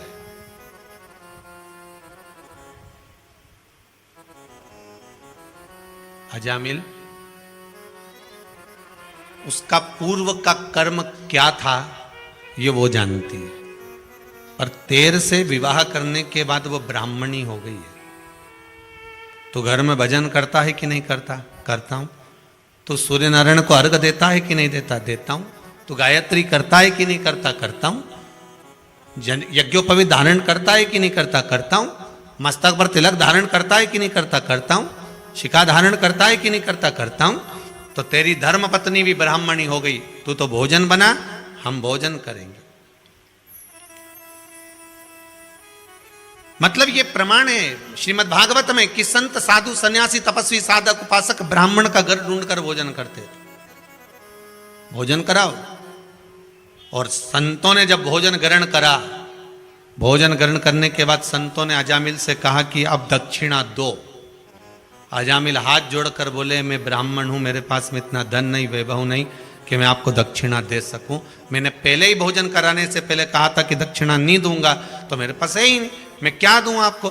संतों ने कहा अगर दक्षिणा नहीं है तुम्हारे पास में तो हमें दक्षिणा में कोई पैसा नहीं चाहिए, हमें दौलत और धन नहीं चाहिए, हमें तो दक्षिणा में केवल एक वचन चाहिए। क्या वचन? कि तुम्हारी धर्मपत्नी के गर्भ से अगली जो संतान होगी उसका नाम तुम नारायण रख देना, बस इससे ज्यादा कुछ भी नहीं चाहिए। उसका नाम तुम नारायण रख दो, इससे ज्यादा हमें कुछ भी नहीं चाहिए। और उस बेटे का नाम अजामिल ने नारायण रख दिया। दिन रात नारायण आओ, नारायण खाओ, नारायण पानी पी लो, नारायण ये कर लो, नारायण वो कर लो। अंतिम समय में जब यम के दूत बंदी बनाने के लिए आए तो नारायण को याद करा। अब ये नारायण तो नहीं आया पर वो नारायण आ गया। अर्थात एक तत्व हमारा कहता है, शिव महापुराण की कथा कहती है कि आपका जो भाव अगर शुद्ध है, अगर ब्राह्मण दान ले रहा है तो ब्राह्मण दान देने की प्रेरणा भी दे रहा है। भोजन कराकर, भजन कराकर, स्मरण कराकर, सत्संग। पहले के समय में चाहे वैश्य हो, चाहे क्षत्रिय हो, चाहे ब्राह्मण हो, चाहे शूद्र वर्ण हो, ये चारों जो वर्ण थे ये दान करना भी बहुत अच्छे से जानते थे।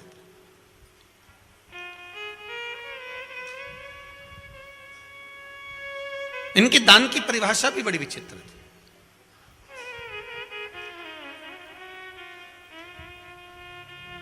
कोई केवल यही नहीं है कि आपने कुआं बनवाया, आप ही ने बावड़ी बनवाई, आप ही ने केवल मंदिर बनवाया, या आप ही ने कोई आश्रम बनवाया, या आप ही ने गौशाला, या आप ही ने वृद्धाश्रम बनवाया। नहीं नहीं नहीं, शिव महापुराण की कथा तो यहाँ तक कहती है कि पुराने संवाद उठाकर देखिए। अगर पहले के समय में लिखा हुआ आता था कि इन्होंने बावड़ी बनवाई, इन्हें कुआं बनवाया, इनने पेड़ लगवाया, इनने ये करवाया, अर्थात दान धर्म पुण्य सत्कर्म संकीर्तन ये हर जगह पर विराजमान था। ऐसी कोई स्थान नहीं था जहां नहीं था। सर्वस्वता जहां पर, हर जगह। अब ब्राह्मण देवता आज देख रहे हैं, ब्राह्मण देवता मंदिर में जाते हैं, पूजन करते हैं, स्मरण करते हैं, आनंद पाते हैं, पर घर पर थोड़ा सा प्रसाद लेकर आते हैं और इतने में कोई मांगने आ गया तो ब्राह्मण देवता वो भी दान दे देते हैं। शंकर का जो भगत होता है ना, शिव का जो उपासक होता है ना, उसकी एक लक्ष्यता रहती है कि भगवान अगर मुझे देगा ना तो मैं इतना प्रदान कर दूंगा। मैं भगवान अगर मुझे देगा ना, जैसे आपसे बार बार कहते हैं कि भगवान शंकर से एक प्रार्थना जरूर करना, इस कार्तिक के महीने में मेरे कुबेरेश्वर महादेव से, महाकाल राजा से, विश्वनाथ से कहकर जाना कि बाबा मेरे जीवन में एक बार धन ऐसा देना कि मैं भी दोनों हाथों से लुटाकर इस शिव महापुराण की कथा को करवा सकूं। बाबा से ही विनती कर कर जाना। और इतना विल पावर अपना मजबूत होना चाहिए, इतनी प्रबलता होना चाहिए, आपका विश्वास इतना दृढ़ होना चाहिए। सबसे कहना मुझे बाबा देगा और ऐसा देगा कि एक बार शिव महापुराण की कथा जरूर करवाऊंगा। इतना मुझे देगा, ये मुझे विश्वास है, ये मुझे भरोसा है, ये मुझे दृढ़ता है। छोटा मोटा विश्वास लेकर मत जाना। अरे किसी के पास जाओ ना तो उसके पास में जरा भारी बनकर जाना है, ऐसे हल्के वल्के बनकर नहीं जाना है। एक राजा ने कह दिया मेरे नगर में कल डोंडी पिटवा दो, सारे नगर को सूचना करा दो कि मेरे नगर में जो जिस वस्तु को छुएगा वो उसकी हो जाएगी। सारे नगर के लोगों ने तैयारी कर ली, सुबह उठते से मैं तो राजा का रथ छूंगा, कोई के मैं घोड़ा, कोई सोचे हार, कोई के धन, कोई के महल, कोई के दौलत, कोई के अटारी, कोई के जमीन, कोई के पुष्प वाटिका सारा, तो कोई के राजा की रानी सुंदर में उके छू लूंगा।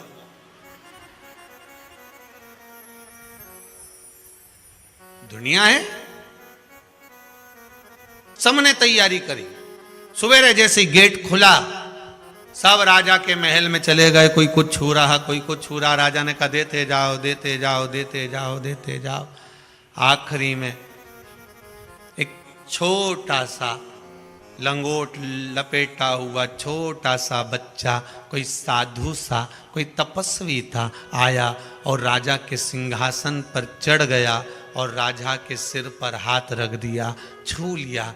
बस राजा ने कहा ब्राह्मण देवता, ए गुरुवर, ए सन्यासी वर, ए योगी वर, आपको सिंहासन चाहिए? नहीं। आप और कुछ वस्तु छू लो, जो आपको चाहिए ले जाइए। नहीं, मुझे आप चाहिए। मैंने आपको छुआ है। राजा ने कहा महाराज आप मुझे छुए, बाकी की वस्तुओं को क्यों नहीं छुआ? संत योगी सन्यासी तपस्वी कहता है जब राजा ही मेरा हो जाएगा तो वस्तु तो वापस इकट्ठी हो जाएगी।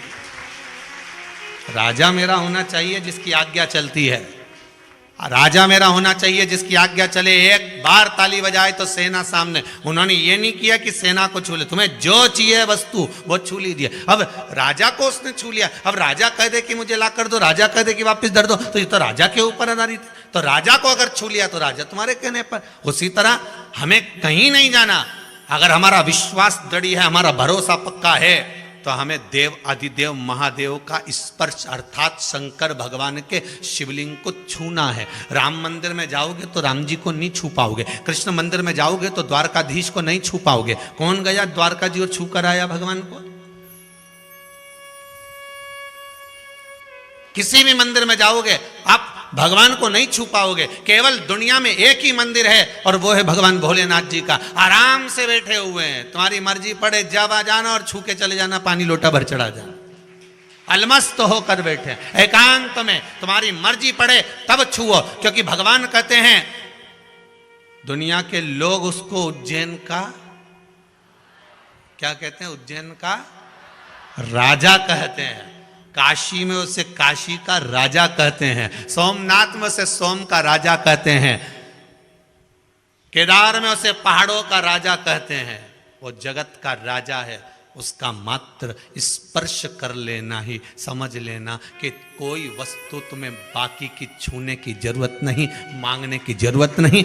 वो तुम्हारा हो गया, तुम उसके हो गए। फिर क्या दिक्कत है?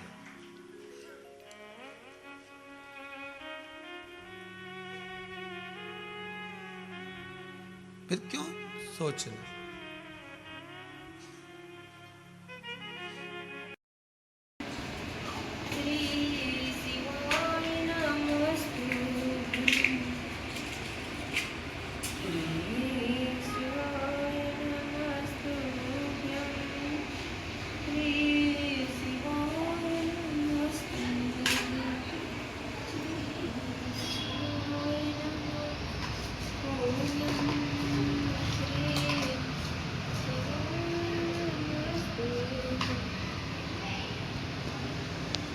सहारा किसी का मिले ना मिले।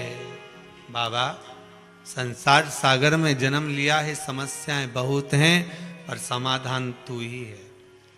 दमदारी से बोलो, दीन बंधु दयालु दया कीजिए। जो दोनों हाथ उठाकर हर हर महादेव नी बोले, उसे उठा लीजिए। हर हर महादेव है।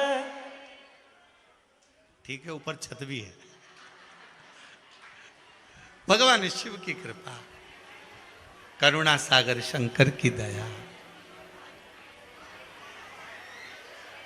जब राजा स्वयं आपका हो जाएगा तो फिर किसी वस्तु को छूना पड़ेगा क्या आपको? नहीं ना, किसी वस्तु को छूने की जरूरत भी नहीं पड़ेगी। अगर एक बार राजा आपका हो गया, एक बार आपने अगर स्पर्श कर लिया भगवान शंकर के स्वरूप को, भगवान शिव को एक बार स्पर्श कर लिया, फिर किसी वस्तु को छूने की जरूरत नहीं, आपको स्वतः मिल जाएगा।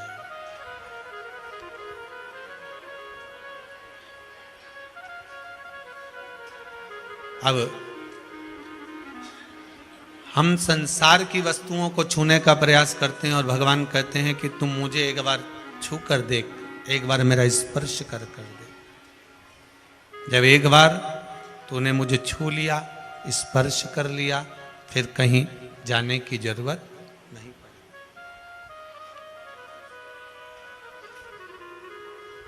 क्यों सोचना?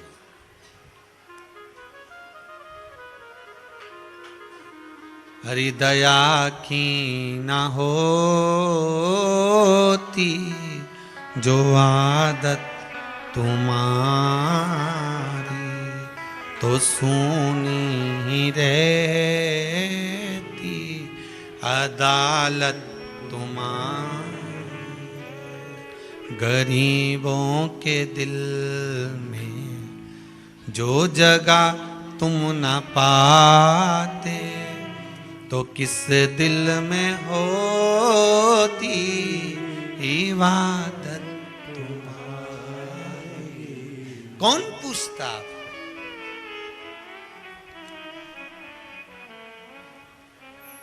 अरे स्कूल में जो टीचर रखते हैं ना, बहुत ध्यान दीजिएगा महाराज, स्कूल में टीचर हर सब्जेक्ट का अलग होता है। बोलो सही है कि गलत है? गणित वाला गणित पढ़ाएगा, तो गणित कौन पढ़ा सकता है?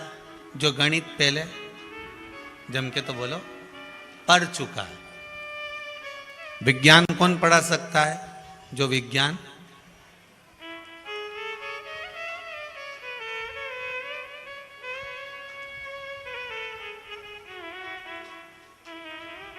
जो पढ़ चुका है वही तो पढ़ाएगा।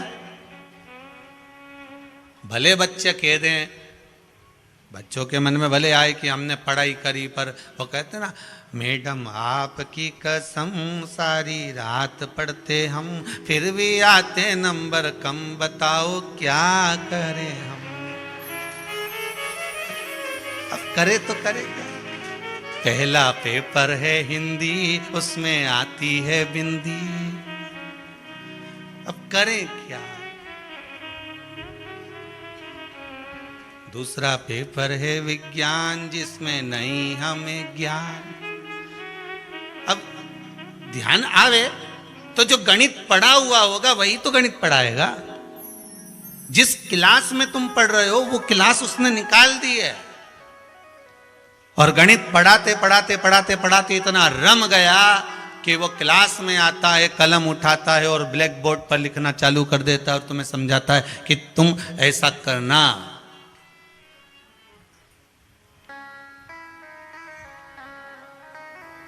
जब तुम कोई हल करने बैठो और तुम्हारे पास में अंक कम पड़ जाए तो 2 उधर से ले लेना। जब तुम्हारा भी विवेक काम नहीं करे तो पड़ोसन से जाके शिव महापुराण का 2 उधर से ले लेना। बस गणित जो पढ़ चुका होगा वही तुमको पढ़ा रहा होगा। विज्ञान जो पढ़ चुका होगा वो विज्ञान पढ़ा रहा होगा। फिजिक्स जो पढ़ चुका होगा वो फिजिक्स पढ़ा रहा होगा। केमिस्ट्री जो पढ़ चुका होगा वही केमिस्ट्री पढ़ा रहा होगा।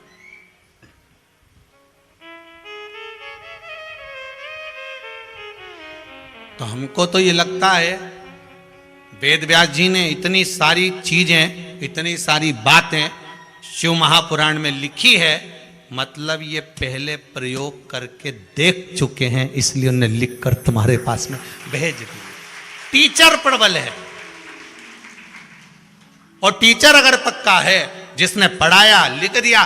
कई कई टीचरों ने अपनी अपनी किताब भी लिखी है, तुम पढ़ कर देखना, उसमें लिखा रहता है डॉक्टर उनने ये किताब लिख दी, उनने वो किताब लिख दी, उनने ये लिख दिया, उनने तो उनने लिखी, मतलब पहले उनने पढ़ाई करी, पढ़ाई करने के बाद उन्होंने अध्ययन करने के बाद अपने जीवन में उतार लिया कि हाँ इसके करने से ये फल होगा, ऐसा करा जाएगा तो उससे ये मिलेगा। भगवान शंकर को काली तिल चढ़ाने से ये होगा, काली मिर्च चढ़ाने से ये होगा, भगवान शंकर के शिवलिंग का निर्माण करने से ये होगा, भगवान शंकर को बेलपत्र चढ़ाने से ये होगा, भगवान शंकर को जल चढ़ाने से ये होगा, भगवान शंकर को दूध चढ़ाने से ये होगा, पंचामृत चढ़ाने से यह होगा। उन्होंने पहले प्रयोग कर कर देख लिया। मतलब टीचर सब चीज हल करके देखता है, उसके बाद तुम्हारे सामने आता है। कोई ऐसे ही कोई स्कूल में रख लेता है? जो तुम्हें पढ़ा रहा है कोई ऐसा ही होगा?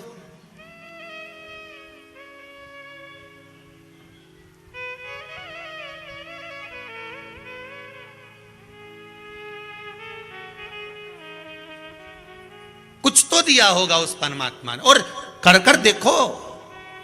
उस टीचर ने लिखा, वेद व्यास जी ने इस पोथी को लिखा तो पूरा अनुभव कर कर लिखा, पूरा अनुभव।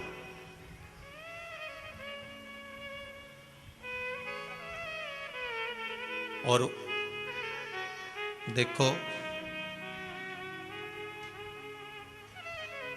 किसी भी प्रश्न को पहले हल कर कर देखो कि हो रहा है कि नहीं हो रहा। केवल घबराना नहीं है,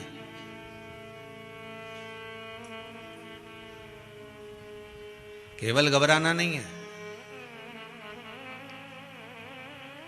जो समुद्र के किनारे पर चलते हैं उनको बड़ा आनंद आता है मॉर्निंग वॉक के टाइम पर, क्या हवा आ रही है, कितनी अच्छी लहरें चल रही है। पर वो चलने वाले को ये नहीं मालूम कि वो जो नहा रहा है ना समुद्र की लहरों में, उसको देखकर इसका जीवड़ा कुड़ता कितना अच्छा नहा रहा है। पर जो नहा रहा है उसके मन में आता है कि मैं नहा तो रहा हूं, परंतु एक वो अंदर गोता लगा रहा है समुद्र के अंदर, उसको कितना मजा आ रहा होगा। जो गोता लगाना चालू करा तो उसके मन में आया एक बिल्कुल नीचे तक जा रहा है, और इतनी नीचे पहुंच गया कि वहां से सीप में से मोती लेकर आ रहा है। बस हमें भी वही करना है, केवल किनारे तक नहीं रहना। केवल शिव महापुराण को केवल यहां से सुनी, यहां से निकाल दी, बची कुछ ही थी, कपड़ा में से झटकार दी। घर पहुंचे तो लोगों ने पूछा क्या गई थी, कहां गई थी? सियोर गई थी। क्या करने? कथा सुनने के लिए। क्या लेके आई? खिचड़ी का प्रसाद।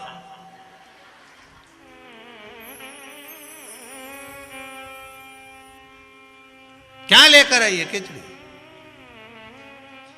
उसको कहना मैं केवल किनारे तक नहीं रही, मैं समुद्र में डुबकी लगा कर आई हूं। इस भव सागर से निकलने के लिए इस भागवत शिवपुराण रामायण गीता जैसे समुद्र में डुबकी लगाना पड़ेगा, तब मोती निकल कर आएगा। पहले भी कथा में कहा, पानी में डूबोगे तो मर जाओगे, शिव महापुराण में डूबोगे तो तर जाओगे। ये तरने का विषय है। यहाँ डूबने पर मरता कोई नहीं है, यहाँ तो तर जाता। हाँ, मरने वाले हो सकता है तुमसे ईर्ष्या रख रख के मर जाए, तो बात दूसरी हो सके। इसमें पत्र में लिखा है किसी माता ने, बहुत सारे पत्र हैं, इसमें लिखा है किसी बहन ने कि गुरुदेव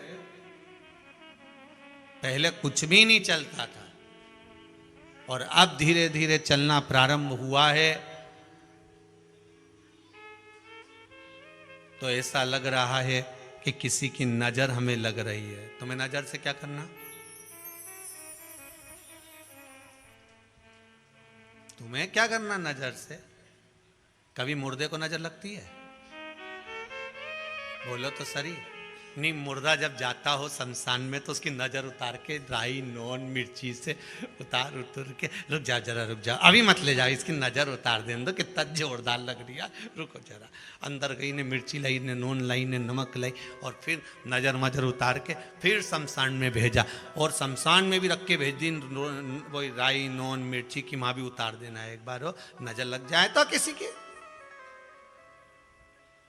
जब शिव पास में है, शंकर अगर तुम्हारे साथ में है, तो किसकी नजर लगेगी? भूतों का राजा तो अपने साथ, भूत अधिपति नजर लगा के तो बता, एक कहीं का कुछ नहीं करेगा। एक ही बारात में जितने गए थे नहीं, उनमें से एक कोई भेज दिया नहीं। वो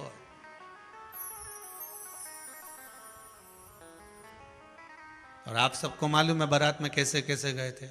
किसी के 12 हाथ, किसी के हाथ ही नहीं, किसी की छाती तो मुंह ही नहीं, गर्दन ही गर्दन, और किसी किसी का इतना इतना शरीर तो नीचे से गायब ही हो गया, किसी का पांव नहीं तो रेंग के चल रहा। कितना विचित्र। शंकर भगवान की बारात गई और देवताओं ने कहा भी, खूब कहा कि साहब ऐसे बाराती लेकर जा रहे हो। भगवान बोले ऐसे जा रहे हैं, यही सबसे बड़ा आनंद का भाव है। तुम्हारे यहां सब वीआईपी को बुलाते हैं, हमने इनके ही बुलाया। तो शादी में ये क्या काम करेंगे? शादी में तो अच्छा काम का व्यक्ति होना चाहिए। शंकर भगवान बोले ये जो करेंगे वो तुम भी नहीं कर पाओगे। अच्छा क्या करेंगे ये? तो कि जब त्रिलोकी का नाथ कैलाश अधिपति शंकर बिहाने जा रहा है, तो 33 कोटि देवता इतनी भीड़ बढ़ाएंगे, और हिमालय राज की नगरी में इतनी भीड़ मुझे देखने के लिए टूट पड़ेगी, तब रास्ता तो यही बनाएंगे। तो कि रास्ता कैसे बनाएंगे? शिव जी बोले अब आगे चल के देखो तो सही, चलो जरा। शिव जी की जब बारात चली, देवता सब आगे आगे 33 कोटि, तो सारे हिमालय राज की नगरी में भीड़ अपार, निकलने की रास्ता नहीं। और क्या जोरदार बारात, क्या जोरदार बारात। इतने में शंकर जी ने कहा हमारा नंदी फंस गया, तो एक डाकनी के बुलाया, जी की 12 आंख थी, गज भर की जीवान, रेंग के चल रही थी। इसके क्या जरा रोड तो साफ करो। जो पहुंची तो जितने ऊपर से देख रहे थे सब टपक गए नीचे, नीचे रास्ता साफ। भगवान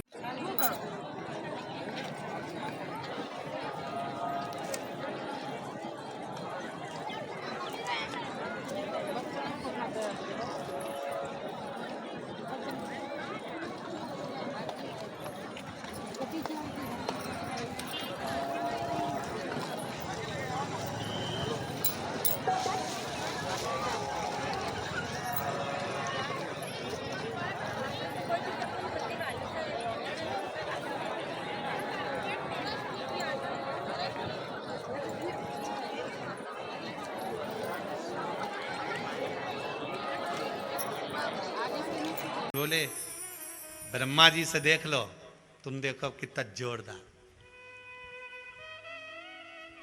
इतनी जल्दी कोई रास्ता साफ कर सके? रास्ता तो जब साफ होता है जब एकदम भीड़ होता है किसी किसी के। एक बार कजन ना जाने कहाँ की कथा थी, ध्यान नहीं आ रहा।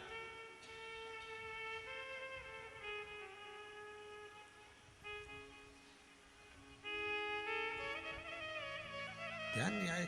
हैदराबाद के श्याम मंदिर, खाटू श्याम मंदिर की कथा, चप्पल बाजार में है। अब वहाँ पर लोग बेलपत्री, पहले बेलपत्री जो देते थे तो व्यासपीठ से दे देते थे सबको, क्योंकि ठीक है लोग लेकर जाएं। उनका 7 दिन की जो बेलपत्र होती है उसमें 6 दिन की बेलपत्र और रोग को हरने वाली होती है, इसलिए वो 6 दिन की बेलपत्र लोग उसको खाते हैं हाथ पैर शरीर ठीक करने के लिए, शुगर बीपी वाले। और 7वें दिन की जो बेलपत्र होती है वो बरकत के लिए होती है। ये नियम है शिव महापुराण का, प्रयास रहता है। तो अब वहां पर बेलपत्र सबको दे रहा है, तो भीड़ भी बहुत। अब लाइन से आते जाओ, लेते जाओ, जाते जाओ। अब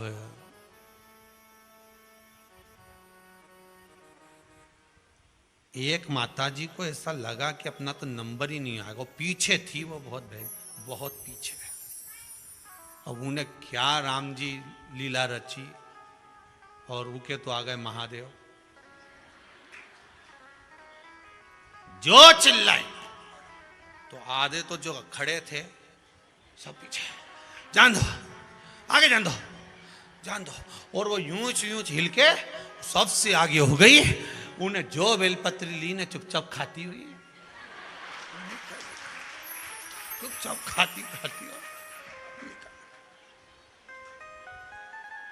अब हमने आशीष से कहा, हमने गजब की टेप, गजब। इससे मालूम पड़ता है कि ये हैदराबाद है। इससे ये मालूम पड़ गया कि चतुर बहुत है महाराज, बहुत। और उन्हें बेलपत्र ली और खाते खाते निकल गए।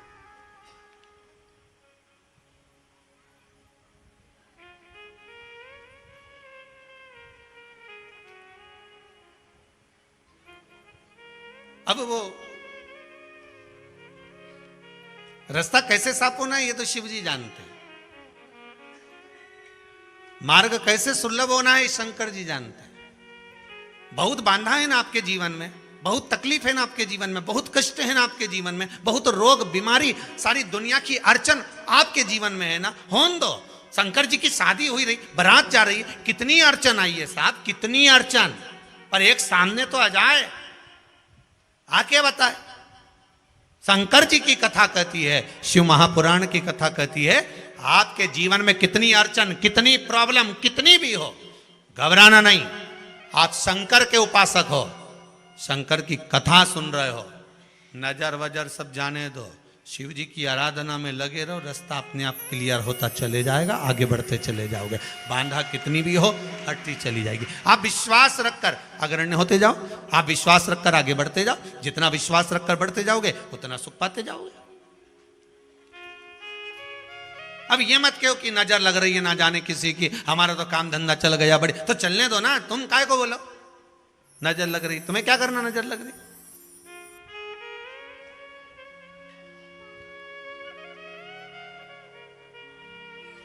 और इतना लोगों की दुकान चले उनके नहीं लगे, तुम्हारे ही लगे नहीं। ये सब विचार निकाल दीजिए, तुम तो बस भगवान की भक्ति में लग जाओ, भगवान की भक्ति। पर नजर का चक्कर में एक बार इंदौर में कथा बाची, अपना पैलेस में कथा थी, बहुत पहले की बात है। अब वहाँ कथा में हमने श्रीमद् भागवत में कह दिया कि यशोदा मैया लाला की नजर उतारी थी, गाय के बछड़े की पूंछ पकड़ी, ऐसी 21 बार घुमाई, बछड़े में धब दी, बछड़ा भाग गया, समझो नजर भाग गई। यशोदा जी ने उतारी थी। अब हमको क्या मालूम था, एक अम्मा सीख के चली गई, उन्हें अपने छोरा की उतारी। अब जो छोरा की उतारी तो गाय ने सींग मार दिया। अब वो एमवाय हॉस्पिटल में पड़ी रही।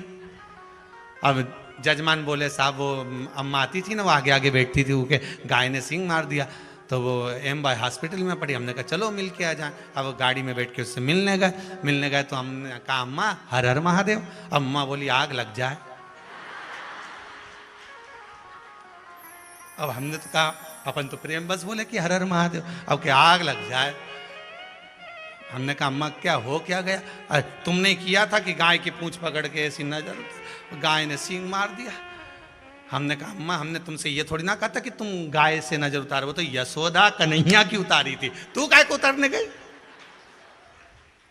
कई लोग उल्टा पुल्टा कर लेते हैं, उनके मन में वो कथा तो सुने पर ये ध्यान नहीं रखे कि करना क्या है, उसको सही तरह से करोगे तो और वो जो यशोदा जी कर सकती हैं वो आप कर सकते हो क्या?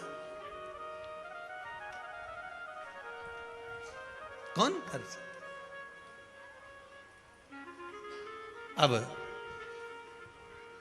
विश्वास अगर दृढ़ी है, वो ब्राह्मण का विश्वास दृढ़ी था, बहुत दृढ़। और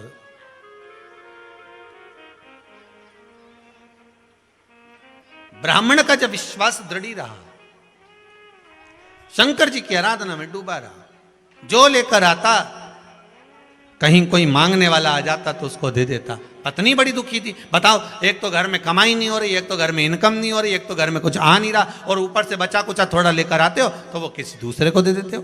पत्नी भी दुखी, पर पत्नी कभी अपने पति को नहीं कहती थी कि तुम दान मत करो, कि पुण्य मत करो, कि सत्कर्म मत करो, कि तुम ये मत करो, कभी नहीं कहती थी। उसका एक फर्ज था, करो, ये शरीर जब तक चल रहा है दोनों हाथों से दान करते रहना, पुण्य करते रहना, भजन करते रहना। ना जाने परमात्मा ने इस बार क्यों दिया, ये मानव शरीर दिया क्यों दिया, इतना धन दिया क्यों दिया। भगवान अगर कटोरा पकड़ा के 4 बत्ती चौराहे पर छोड़ देता तो ये भगवान ने कृपा कर कर थोड़ी सी संपदा दी है, तो इसका प्रयोग कर लीजिए, सदुपयोग कर लीजिए, और उसका प्रयोग जब करोगे तो जीवन का सुख प्राप्त होगा।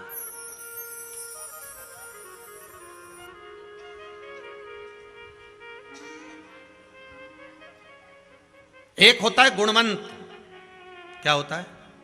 गुणवंत। एक होता है धनवंत, एक होता है शीलवंत, एक होता है भगवंत, एक होता है श्रीमंत। शिव महापुराण की कथा कहती है गुणवंत होना, धनवंत होना, श्रीमंत होना, गुणवंत होना, ये सब अपने हाथ में नहीं है। धनवान वो बनाएगा तब तुम बन पाओगे, गुणवान वो बनाएगा तब तुम बन पाओगे, शीलवान वो बनाएगा तब तुम बन पाओगे। शीलवंत, गुणवंत, धनवंत, श्रीमंत, ये सब बनना हमारे हाथ में नहीं है। पर शिव महापुराण की कथा कहती है एक तुम्हारे हाथ में है, भगवंत बनना तुम्हारे हाथ में है। तुम भगवान के भगवंत बन जाओ तो भगवान धनवंत भी बना देगा, श्रीमंत भी बना देगा, गुणवंत भी बना देगा, शीलवंत भी बना देगा, सब कुछ दे देगा।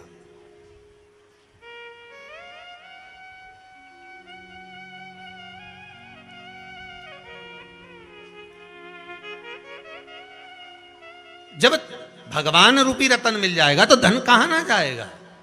एक छोटा सा गरीब व्यक्ति, एक गरीबड़ा अगर कुछ गलत काम करे ना तो लोग कहते हैं बताओ उनके छोरे ने यह कर दिया। और बहुत सेठ वाला व्यक्ति, बहुत पैसे वाला व्यक्ति और छोटा व्यक्ति अगर मदिरा का भी पान करे, मदिरा का भी पान कर ले तो लोग कहते हैं बताओ उसने मदिरा पी ली। और बड़ा व्यक्ति अगर मदिरा का पान, वो तो बड़े घर के हैं साहब, उनके यहाँ तो फैशन है, वो तो सब चले होए। एक व्यक्ति डॉक्टर साहब के पास गया, डॉक्टर साहब मेरा दांत बड़ा दुख रहा है। डॉक्टर साहब बोले चेक कराओ। चेक कराए, देखो दांत पूरे ही खराब हो गए हैं, निकालना पड़ेगा। निकाल दो। पर डॉक्टर साहब दर्द बहुत होगा। डॉक्टर साहब बोले वो दर्द तो होगा, सहन तो करना पड़ेगा। डॉक्टर साहब मेरे से सहन नहीं होगा। तो डॉक्टर साहब बोले तुम्हारे जीवन में, अच्छा ये बताओ दर्द नहीं हो, तुम ऐसा कुछ जीवन में कभी पहले कहीं चोट लगी हो और दर्द, तो क्या हाँ एक बार पी के जा रहा था, गाड़ी से गिर गया तब दर्द नहीं हुआ था। डॉक्टर साहब ने अपने कंप्यूटर को बुलाया, चलो एक काम करो इसको, अब ये दर्द हो तो इसलिए इसको एक बोतल एक ही पिला दिया। अब पिलाई। डॉक्टर साहब बोले निकाल लें, दर्द होगा कि अभी तो ऐसा लग रहा है कि दर्द होगा। डॉक्टर साहब ने कहा और दे दो इसको, और दे दो, फिर और दे दो। अब जो पूरा नशे में हो गया, डॉक्टर साहब बोले लाओ अब इसका दांत निकालें। इतने में वो खड़े होकर बोला की के बाप में दम है तुम्हारा दांत निकालेगा। डॉक्टर साहब बोले इससे तो पहले ही अच्छा था, इसको छोड़ के आओ घर, वापिस घर छोड़ के आओ। किसमें दम जो मेरा दांत निकाल, छोटा करे, कह दिया ये मदिरा पान कर रहा है, ये नशा कर रहा है। बड़ा करे तो लोग कहते हैं ये फैशन का क्रम हो गया उनका। महाराज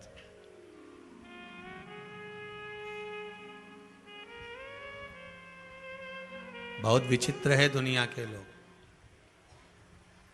एक बात कहें, आप सुखी होकर 2 रोटी अगर अच्छे से खा रहे हो ना, तो विश्वनाथ का धन्यवाद देते रहना कि बाबा तू बहुत दे रहा है, कोई कमी नहीं है, कोई कमी नहीं। भगवान को बारंबार धन्यवाद देते रहना कि तेरी कृपा है जो मिल रही है 2 रोटी, ये बाप की कृपा से मिली। ब्राह्मण देव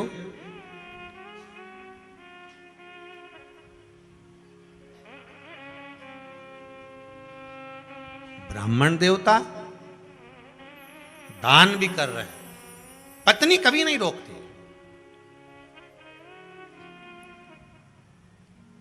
कभी नहीं रोकती। एक आज की पत्नी होती तो बात दूसरी। मनुष्य के शरीर में 1036 नाड़ियां होती हैं। कितनी? जम के बोलो जरा।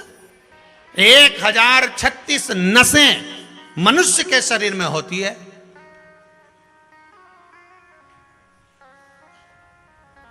और 1036 नस में से पत्नी को यह मालूम रहता है कि कौन सी नस दबाना।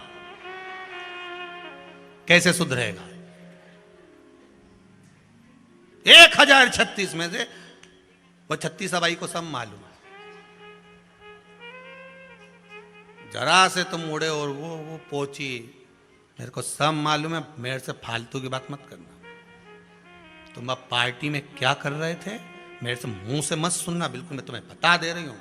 इतने में तो वो बैग उठाया ऑफिस चले गया। ओके मालूम है भी नस दबा देगी 2 मिनट में।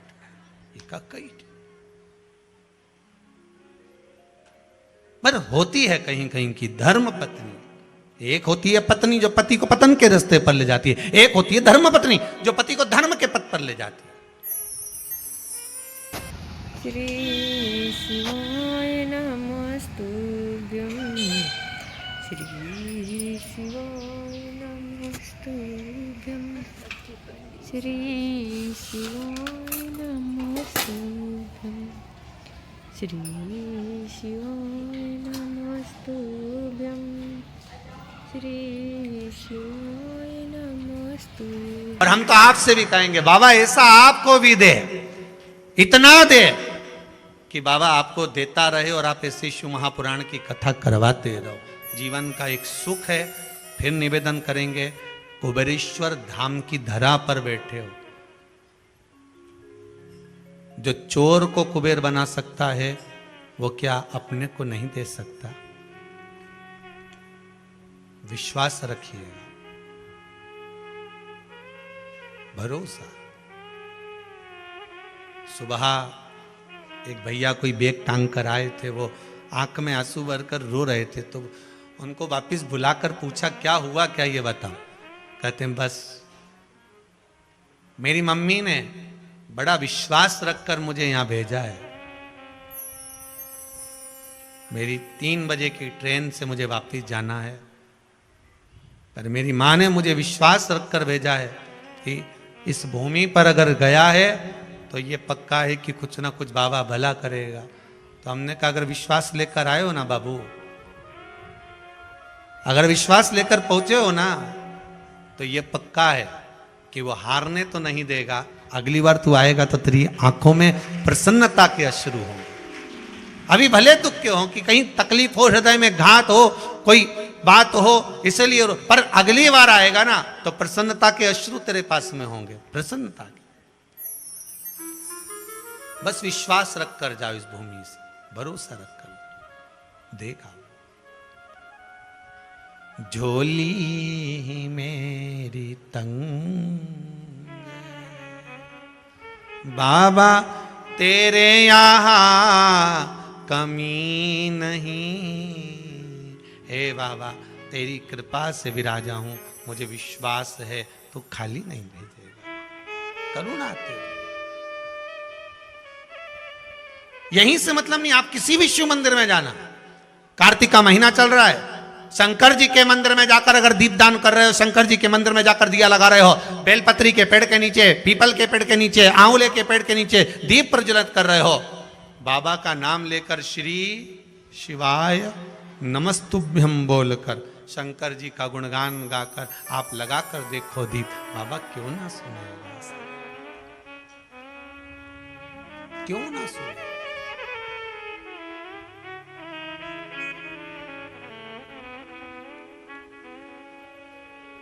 महाराज ब्राह्मण देवता रो रही है, पत्नी बोल रही है क्या हो गया, आज आपके पास में देने के लिए कुछ नहीं है क्या?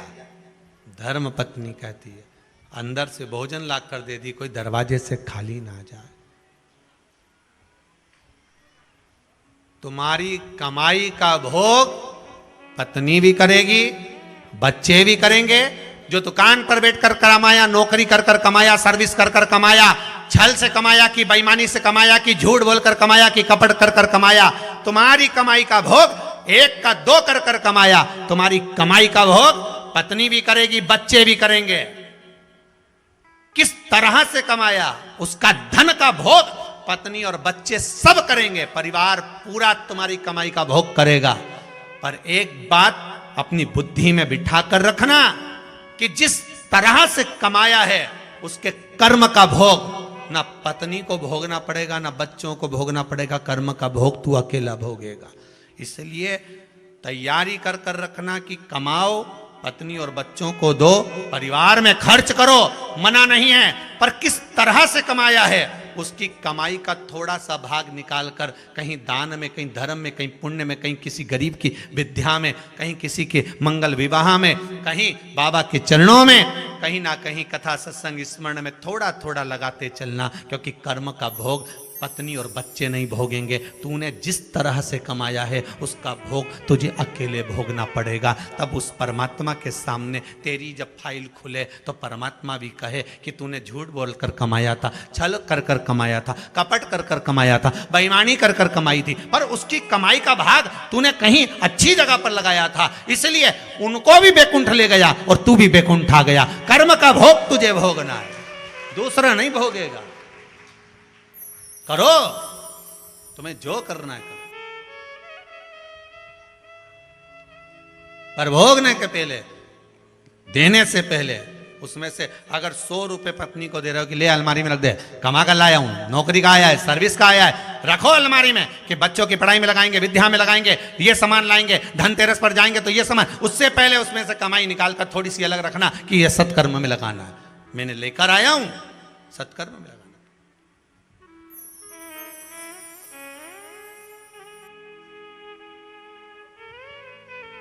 सत्कर्म की ओर लगा। फिर कहेंगे अगर दान भी नहीं कर सकते हो, किसी जगह पर लगा भी नहीं सकते हो, तो अपने ऊपर खर्च करना सीखो, अपने ऊपर खर्च कर। एक ही जोड़ मोजे, उसके भी अंगूठे फट गए, मोजे पीछे रह गए, अंगूठा बाहर निकल गया। ऐसे ही तुम्हारे यहां संपदा आई, ढेर सारे निकल गए। हमारा काका जी का छोरा है, हमारी बुआ जी का लड़का है, हमारा नाना जी का छोरा है। ये स्वेटर की तरह है, ठंड आई तो स्वेटर निकले, जब धन आया तो दुनिया के लोग निकले। जैसे ही तुम्हारे पास पद प्रतिष्ठा सम्मान आएगा, ढेर तुम्हारे अपने हो जाएंगे, ढेर किसी को बनाना नहीं पड़ेगा। ठंड आते से स्वेटर निकल जाए, उसी तरह ये निकल जाए।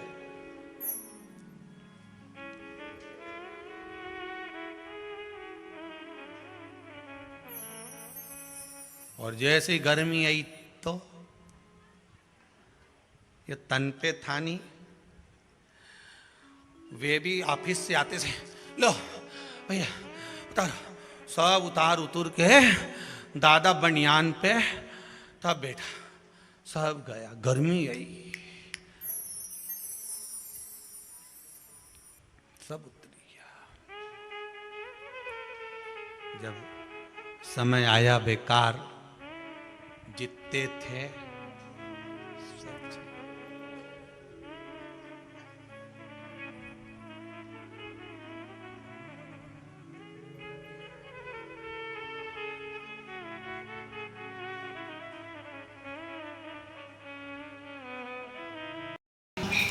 भोले बाबा दया करना, मैं तेरे भरोसे हूँ। श्री शिवाय नमस्तुभ्यं, श्री शिवाय नमस्तुभ्यं, श्री शिवाय नमस्तुभ्यं, श्री शिवाय नमस्तुभ्यं, श्री शिवाय नमस्तुभ्यं, श्री शिवाय नमस्तुभ्यं, श्री शिवाय नमस्तुभ्यं, श्री शिवाय नमस्तुभ्यं, श्री शिवाय नमस्तुभ्यं, श्री शिवाय नमस्तुभ्यं।